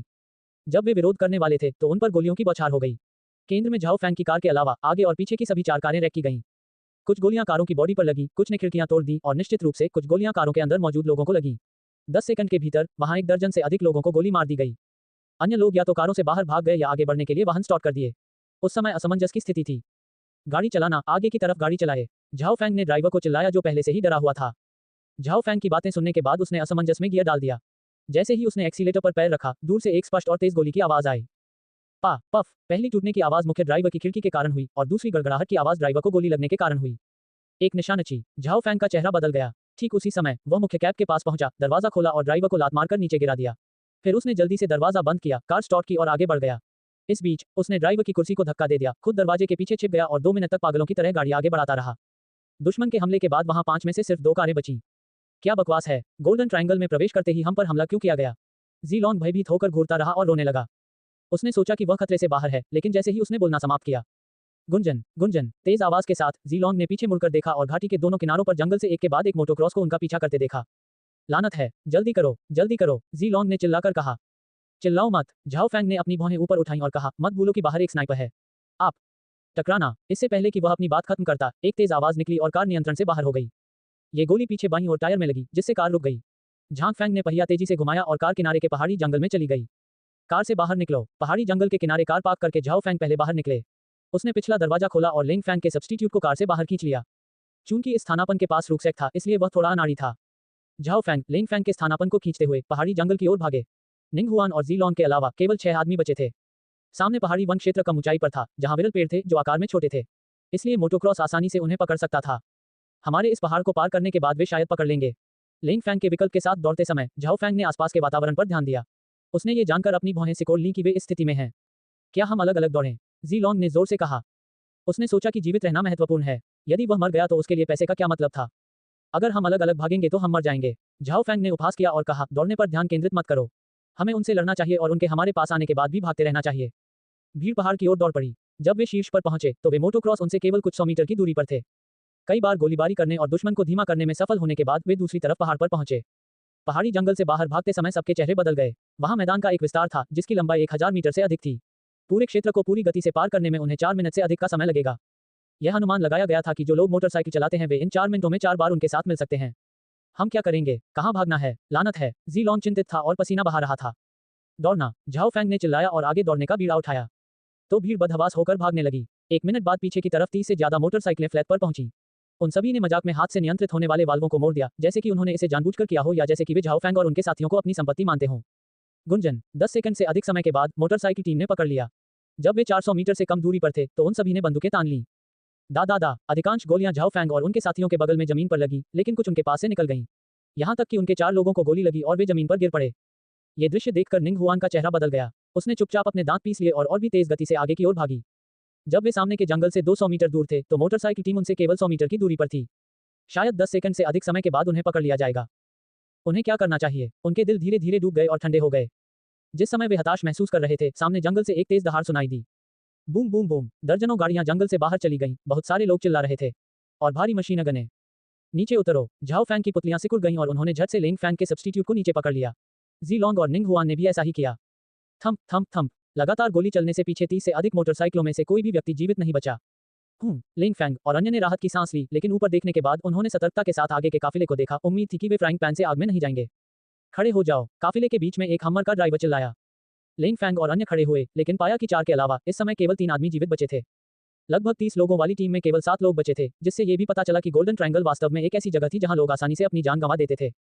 लिंग फैंग कौन सा है? 4 लोग हमर से उतरे और उनमें से एक गहरे रंग का आदमी ने अपनी भयानक मंदारिन में पूछा। मैं हूं। लिंग फैंग की आवाज थोड़ी लड़खड़ा गई। मेरे साथ आइए, जनरल विल आपका इंतजार कर रहा है। गहरे रंग के आदमी ने उनकी ओर हाथ हिलाया। लिंग फैंग और उनके 3 साथी हमर में सवार हो गए, जबकि अन्य 3 लोग पीछे सैन्य कार में सवार हो गए। पीछे की ओर दर्जनों कारों की कतार लग गई। अभी लोगों का वह समूह जनरल हु के आदमी थे। जब आप आए तो आपने जानकारी कैसे लीक कर दी? सांवले आदमी ने निंदा भरे स्वर में कहा। शायद वहां बहुत सारे लोग थे। निंग जुबान ने दबी आवाज में उत्तर दिया। हो, सांवली त्वचा वाले व्यक्ति ने व्यंग्य किया और कुछ नहीं कहा। काफिला 20 मिनट तक चला। पहाड़ी जंगल को पार करते हुए एक सुनसान बेसिन पर आया। 1 और घंटे तक गाड़ी चलाने के बाद वे अंततः जनरल विल के क्षेत्र में पहुंच गए। यह क्षेत्र खूबसूरत खसखस के टुकड़ों से घिरा हुआ था और कुछ लोग फूलों के खेत में काम कर रहे थे। क्षेत्र के आगे एक क्षेत्र था जहां कई प्रमुख निवास स्थान थे और बहुत सारे रक्षक थे। अनेक निगरानी टावरों से घिरा ये क्षेत्र अच्छी तरह से संरक्षित था। बीच में एक बड़ी हवेली थी। गहरे रंग का व्यक्ति झाओ फैंग और अन्य लोगों को मुख्य निवास में ले आया। विशाल हॉल में एक लंबी मेज थी। इस बीच सैन्य वर्दी में एक विदेशी, जिसके गोरे बाल और नीली आंखें थीं, मेज के सिर पर बैठा था। वह महान ख्याति के जनरल विल थे। बैठ जाओ। जनरल विल ने उन्हें इशारा करने के लिए अपना हाथ बढ़ाया। झाओ फैंग और अन्य लोगों के बैठने के बाद जनरल विल ने सीधे कहा, हीरे कहाँ हैं? लिंग फैंग का विकल्प एक पल के लिए रुका। हेडफोन के माध्यम से असली लिंग फैंग के शब्दों को सुनने के बाद उसने सीधे बैकपैक को मेज पर रखा, संदूक निकाला और कोड दर्ज किया। संदूक में चमचमाते हीरों की परत बिछी हुई थी। लिंग फैंग का स्थानापन्न खड़ा हुआ और धीरे से तिजोरी को जनरल विल की ओर धकेल दिया। हीरे चमकदार रोशनी उत्सर्जित करते थे और सभी लोग जानते थे कि उनकी कीमत 20 मिलियन अमेरिकी डॉलर से अधिक थी। यहां तक कि जनरल विल ने भी आनंद से अपनी आंखें सिकोड़ लीं। चेक करा लो। लिंग फैंग के स्थानापन्न ने गहरी और नीरस आवाज में धीरे से कहा। जनरल विल ने उनकी बातें सुनने के बाद आभूषणों का सत्यापन करने के लिए एक आभूषण मूल्यांकन को बुलाने के लिए अपना हाथ हिलाया। एक क्षण बाद मूल्यांकनकर्ता ने जनरल विल की ओर सिर हिलाया। जनरल विल ने मुस्कुराते हुए कहा, बहुत अच्छा, महान, मैं वास्तव में इतने ऊंचे लेनदेन के लिए सामान रोकना चाहता हूं। वास्तव में, अगर मैं तुम्हें मार भी दूं, तो मैं दूसरों से जनरल हू पर दोष मढ़वा सकता हूं। जब झाओ फैंग और अन्य लोगों ने उनकी टिप्पणी सुनी तो उनके चेहरे बदल गए। गोल्डन ट्रायंगल में जनरल विल की बातों पर किसी को शक करने की हिम्मत नहीं हुई। चूंकि उन्होंने यह विचार बताया, इससे पता चला कि यह विचार उनके मन में था। यहां तक कि स्थानापन्न ने भी उसका शरीर कांप लिया, हड़बड़ा गया। लेकिन हेडफोन में आवाज सुनकर उसने घबराहट को रोकने की कोशिश की और जानबूझकर धीमी और धीमी आवाज में कहा, मुझे लगता है, एक मुश्त सौदा निश्चित रूप से दीर्घकालिक सौदे जितना लाभदायक नहीं है और जनरल विल निश्चित रूप से यह जानते हैं।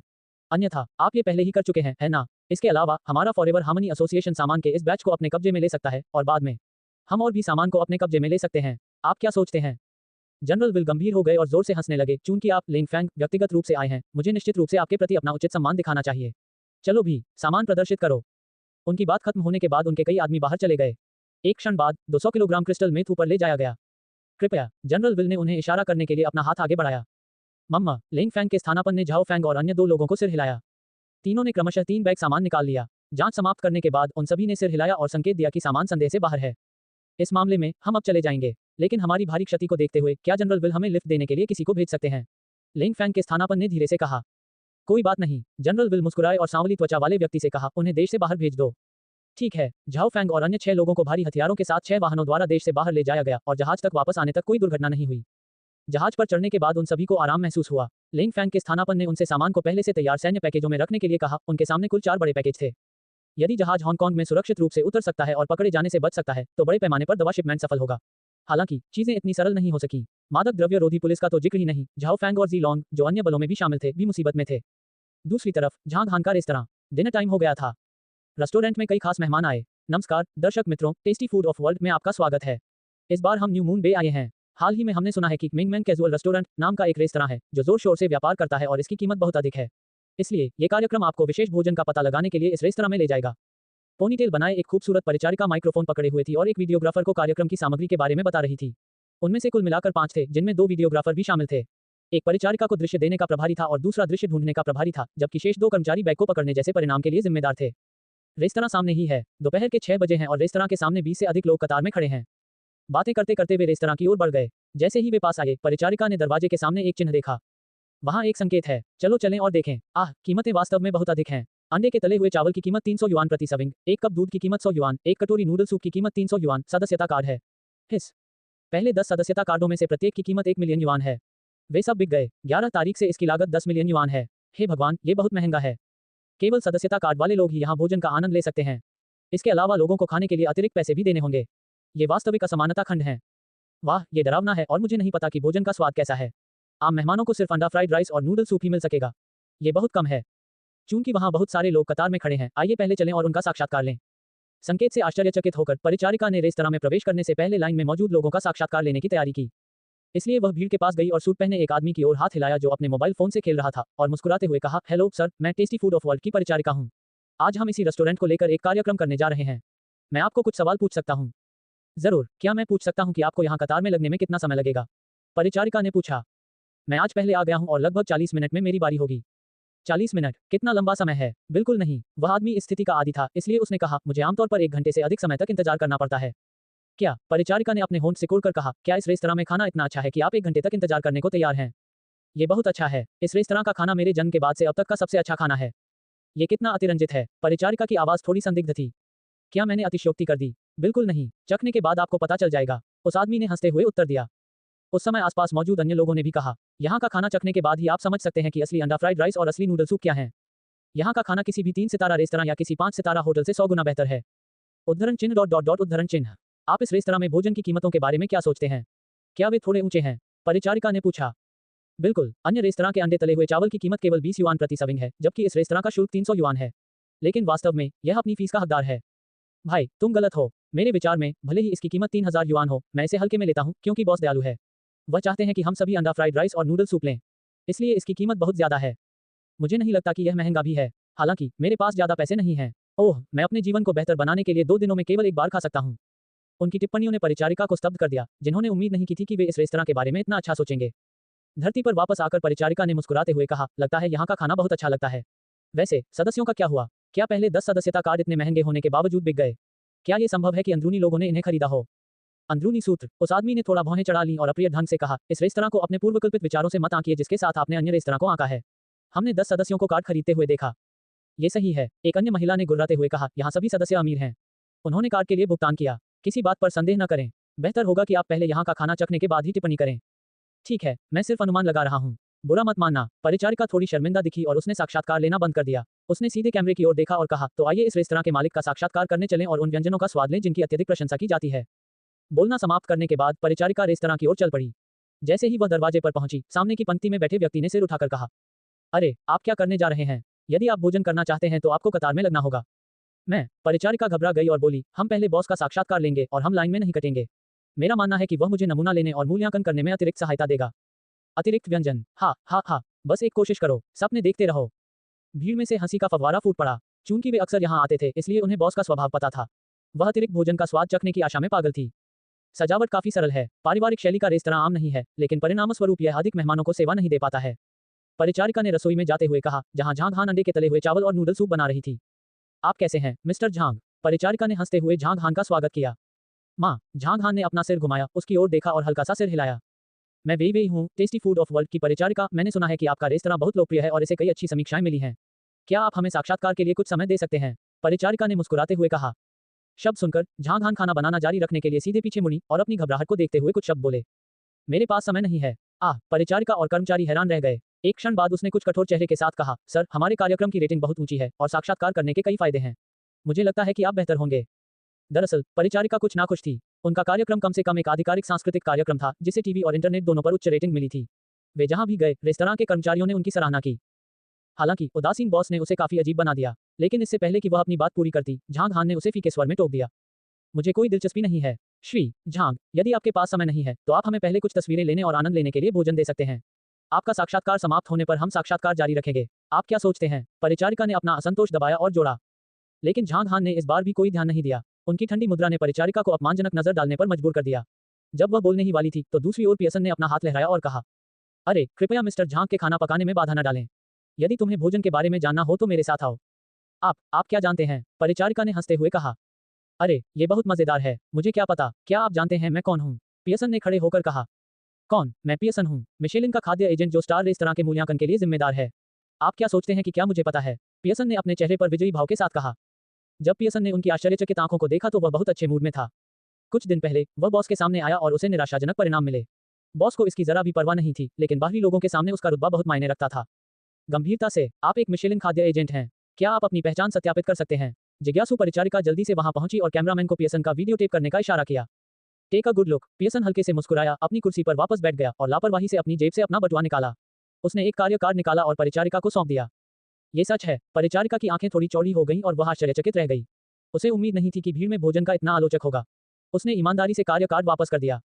अगर आप यहाँ के भोजन के बारे में जानना चाहते हैं तो बस मुझसे पूछें। पियर्सन ने स्पष्ट रूप से अपना हाथ लहराया। ठीक है, कृपया मुझे आपका साक्षात्कार लेने दीजिए। परिचारिका मुस्कुराई। इंतजार। पियर्सन का चेहरा गंभीर हो गया और कहा, मुझे वीडियो से पहले एक बयान देना होगा। सबसे पहले, ये साक्षात्कार केवल मेरी व्यक्तिगत राय और सुझाव है। दूसरे, मिशेलिन के न्याय के लिए मैं इस रेस्तरां को रेटिंग नहीं दूंगा। मैं इस रेस्तरां का एक वफादार प्रशंसक हूं और भोजन का मूल्यांकन जानता हूं। ठीक है, हम श्री पियर्सन की पेशेवर नैतिकता और व्यावसायिकता पर विश्वास करते हैं। क्या आप इस रेस्तरां का समग्र मूल्यांकन दे सकते हैं? परिचारिका ने प्रश्न पूछना शुरू किया। मेरा मूल्यांकन यह है कि रेस्तरां का वातावरण, विशिष्टताएं और वातावरण मिशेलिन स्टार मानकों को पूरा नहीं करते हैं, लेकिन यहाँ का भोजन 3 सितारा मिशेलिन रेस्तरां से बेहतर है। कहने का तात्पर्य यह है कि इसका खाना मेरे द्वारा अनुभव किए गए सभी 3 सितारा मिशेलिन रेस्तरां से बेहतर है। बेशक, यह अफसोस की बात है कि यह रेस्तरां पे पेश नहीं करता है। पियर्सन ने सीधे चेहरे से कहा। ओह, रेस्तरां के बारे में आपका मूल्यांकन बहुत प्रासंगिक है और आपने इसके भोजन का बहुत उच्च मूल्यांकन किया है। मुझे आश्चर्य है कि क्या आप यहाँ की विशिष्टताओं का विशेष रूप से मूल्यांकन कर सकते हैं। मुझे खेद है, लेकिन यदि आप विशिष्टताओं के बारे में बात करना चाहते हैं तो मैं आपको विवरण नहीं दे सकता। पियर्सन ने अपना सिर थोड़ा हिलाया, फिर मुस्कुराया और कहा, क्योंकि यहाँ हर प्रकार का भोजन सबसे विशिष्ट है, यहाँ तक कि एक साधारण खीरा या टमाटर भी लोगों को इसका आनंद ले सकता है। परिचारिका मुस्कुराई। ये पहली बार था कि उसे इस तरह का मूल्यांकन मिला और यह एक मिशेलिन खाद्य एजेंट द्वारा किया गया था। यह उसे अविश्वसनीय लगा। हालांकि आखिरकार वह कार्यक्रम रिकॉर्ड कर रही थी, इसलिए उसने अपना मूड ठीक किया और मुस्कुराते हुए कहा, क्या आप अंडे के तले हुए चावल जैसे भोजन पर टिप्पणी कर सकते हैं? फिर मैं इस पर आपसे बात करूंगा। पियर्सन ने अपनी आवाज साफ करते हुए कहा, क्या आप जानते हैं कि यहाँ खाना महंगा क्यों है? न केवल इसलिए कि भोजन स्वादिष्ट है, बल्कि इसलिए भी क्योंकि उनकी सामग्री वास्तव में उच्च गुणवत्ता वाली है। भले ही आप पहले इसे महंगा समझते हो, लेकिन मेरी बात के बाद आपको पता चल जाएगा कि खाना वास्तव में बहुत सस्ता है। सबसे पहले, यहाँ का चावल दाहुआक्सियांग नंबर 2 है, जो एक बिल्कुल नई किस्म है। मैंने पहचान के लिए विशेष रूप से कुछ चावल ले लिए हैं। परिणाम से पता चलता है कि सफेद चावल के एक हिस्से में 70% पानी, 30% स्टार्च, 5% प्रोटीन और 0.3% वसा होता है। यह अनुपात स्वर्णिम अनुपात की तरह है। यहाँ के चावल को चावल के राजा के रूप में वर्णित किया जा सकता है। इस बीच चावल में अन्य सूक्ष्म पोषक तत्व सामान्य चावल की तुलना में 5 गुना अधिक होते हैं। आप शायद नहीं जानते होंगे कि इसका मतलब क्या है। मैं बस यह समझा दूं कि इस रेस्तरां का चावल दुनिया में सबसे अच्छा है। कोई प्रतिस्पर्धी नहीं है। इन शब्दों को स्पष्ट रूप से प्रसारित किया जा सकता है। यदि उद्योग में किसी की राय अलग है तो कृपया आएं और इसे सत्यापित करें। ये मैं तुम पियर्सन के शब्द इतने जटिल लग रहे थे कि परिचारिका एक पल के लिए हैरान हो गई और उसे समझ नहीं आया कि क्या उत्तर दे। उसने अपना मन साफ किया और पूछा, सर, क्या आप यहाँ के स्वादिष्ट भोजन के बारे में बात कर सकते हैं? ये खाद्य मूल्यांकन है। हमें इतने विस्तृत विश्लेषण की आवश्यकता नहीं है। क्या यह मूल्यांकन नहीं है? पियर्सन ने एक असहाय भाव प्रकट किया और कहा, तो फिर मुझे इसे और अधिक सरलता से कहने दीजिए। यहाँ की खाद्य सामग्री सबसे अच्छी है जो मैंने अब तक देखी है। केवल अच्छी सामग्री ही पौष्टिक भोजन ला सकती है। क्या तुम समझ रहे हो? पोषण को एक तरफ रख दे तो यहाँ का खाना सुगंधित लगता है। ये किस हद तक सुगंधित है? उदाहरण के लिए अंडा तले हुए चावल का एक भाग लें। चावल की शुद्ध खुशबू, ओह, आपको मदहोश कर देती है। इसमें अंडे की जो भरपूर खुशबू होगी उसकी आप कल्पना भी नहीं कर सकते। अंडा तले हुए चावल का एक साधारण भाग। पियर्सन के लंबे भाषण ने परिचारिका और कर्मचारियों को लार टपकाने और भूख लगने पर मजबूर कर दिया। लेकिन आखिरकार उन्हें लाइन में लगने के लिए बाहर जाना पड़ा। लगभग 8 बजे तक उन्होंने भोजन का आनंद नहीं लिया। सिर्फ सुनना बेकार था। इसे खाने के बाद उन्हें एहसास हुआ कि इसका स्वाद वाकई लोगों को उड़ने जैसा महसूस कराता है। भोजन खत्म करने के बाद परिचारिका ने एक बात तय कर ली थी। वह कार्यक्रम को यथासंभव बेहतरीन तरीके से संपादित करेगी ताकि ऐसे स्वादिष्ट भोजन का लुत्फ उठाया जा सके। रात्रि भोज के बाद रेस्तरां में शांति बहाल हो गई। झांग ली और ली अन्ना, जो यहाँ भोजन करने आए थे, ने स्वेच्छा से रेस्तरां के अंदर और बाहर की सफाई की। जब वे सफाई कर रहे थे, मिंग मैंग पियानो बजाने के लिए चिल्ला रही थी। बेशक झांग हान ने मिंग मैंग को पियानो पर पकड़कर मना नहीं किया। पापा, मिंग मैंग इस बार इसे अकेले खेलना चाहती है। मिंग मैंग वह ट्विंकल ट्विंकल लिटिल स्टार निभा सकती हैं। मिंग मैंग ने गंभीर चेहरे के साथ कहा, फिर अपना छोटा सा हाथ पियानो पर दबाया और अपरिपक्व आवाज में गाया, ट्विंकल ट्विंकल लिटिल स्टार। इसे गाने के बाद मिंग मैंग झांग हान की बाहों में सिमट गई और बोली, पापा, मैं लेट इट गो गाना चाहती हूँ। फिर पापा आपके लिए पियानो बजाएंगे तो कैसा रहेगा? झांग हान ने हंसते हुए कहा। जरूर। इसलिए छोटी राजकुमारी के तैयार होने के बाद झांग हान ने पियानो बजाना शुरू कर दिया। झांग हान ने इस गीत को पहले केवल सुना था और इसकी पियानो संगत को नहीं सुना था, लेकिन उसके दिमाग में कविता थी और चूंकि उसके पास इतने वर्षों तक पियानो का अभ्यास था, इसलिए उसने एक उत्कृष्ट और उत्तम पियानो संगत तैयार की। बेशक सबसे महत्वपूर्ण बात मिंग मैंग का गायन था। हालांकि यह अपरिपक्व था, फिर भी इसका स्वाद अनोखा था और यह सुनने में बेहद सुखद था। जाने दो, अब और नहीं रुक सकता। ऐसा लगता है कि मिंग मैंग को जियान की शानदार उपस्थिति और स्वर्गीय आवाज के साथ साथ उसका सौम्य चरित्र विरासत में मिला है, जिससे झांग हान बार बार आह भरते हुए कहते हैं, केवल एक कान मेरे जैसा था। थोड़ा कम लगता है। हालांकि झांग हान को यह भी पता था कि अगर मिंग मैंग उसके जैसी दिखती है तो यह एक लड़की के लिए थोड़ा भयानक होगा। जैसे जैसे मिंग मैंग का गायन आगे बढ़ा, ली अन्ना, जिसने इसे पहली बार सुना, ने धीरे धीरे अपना डिशक्लॉथ नीचे कर दिया और स्तब्ध आंखों से मिंग मैंग को देखा। गीत समाप्त होने के बाद एना ने प्रशंसा में ताली बजाने का बीड़ा उठाया। मिंग मैंग वास्तव में अच्छा गाती है। बड़ा भाई झांग हान पियानो बजा सकता है। वाह कमाल है। बड़े भाई झांग हान, आप इतने महान क्यों हैं? ये सच है। अहम, ली अन्ना, बहुत हो गया। हमेशा ऐसी चापलूसी वाली बातें मत कहो। झांग ली ने उसकी ओर घूर कर देखा और कहा, ये चापलूसी नहीं है। बड़े भाई झांग हान महान है। ली अन्ना ने चमकती आंखों से अपना सिर हिलाया। झांग ली असहाय थे। उसका विश्वासपात्र ऐसा लड़का पागल था। कितना कष्टप्रद। हालांकि तारीफ सुनकर मिंग मैंग ने प्यारी आवाज में कहा, मेरे पापा बहुत अद्भुत हैं। हाँ, अति उत्तम, अति अद्भुत, ओह बहुत सुंदर। ली अन्ना ने हंसते हुए कहा। ओह, मिंग मैंग ली अन्ना की अभिव्यक्ति से हैरान थी। उसकी बड़ी चमकती आंखें ये देखने के लिए आगे पीछे देखती रहीं कि क्या ली अन्ना को पापा पर क्रश है। हालांकि ली अन्ना ने झांग हान से कोई घनिष्ठता नहीं जताई या मैं तुमसे बहुत प्यार करता हूँ जैसी बातें नहीं कहीं। इससे छोटी राजकुमारी को सुरक्षित महसूस हुआ, तो उसने अपनी आंखें हटा लीं और धीरे से गुनगुनाया, मम हम, मेरे पापा सबसे अद्भुत हैं। हाँ, ये देखकर झांग ली हंसे। सफाई करने के बाद झांग ली ने तुरंत ली अन्ना को दूर खींच लिया और घर के रास्ते में उसे एक और अपरिहार्य भाषण दिया। रात में चूंकि जियान अनुपस्थित था, छोटी राजकुमारी बड़े बिस्तर पर चढ़ गई, झांग हान की बाहों में इकट्ठा हो गई, झांग हान की कहानी सुनी और शांति से सो गई। सुबह के 3 बजे सूरज अभी तक नहीं निकला था और क्षितिज ने बस थोड़ी सी रोशनी छोड़ी थी। एक मध्यम आकार की नौक धीरे धीरे न्यू मून खाड़ी के पास हांगकांग के पानी में पहुंच गई। ये झाओ फैंग और अन्य लोगों का जहाज था जो मादक पदार्थों की तस्करी से लौटे थे।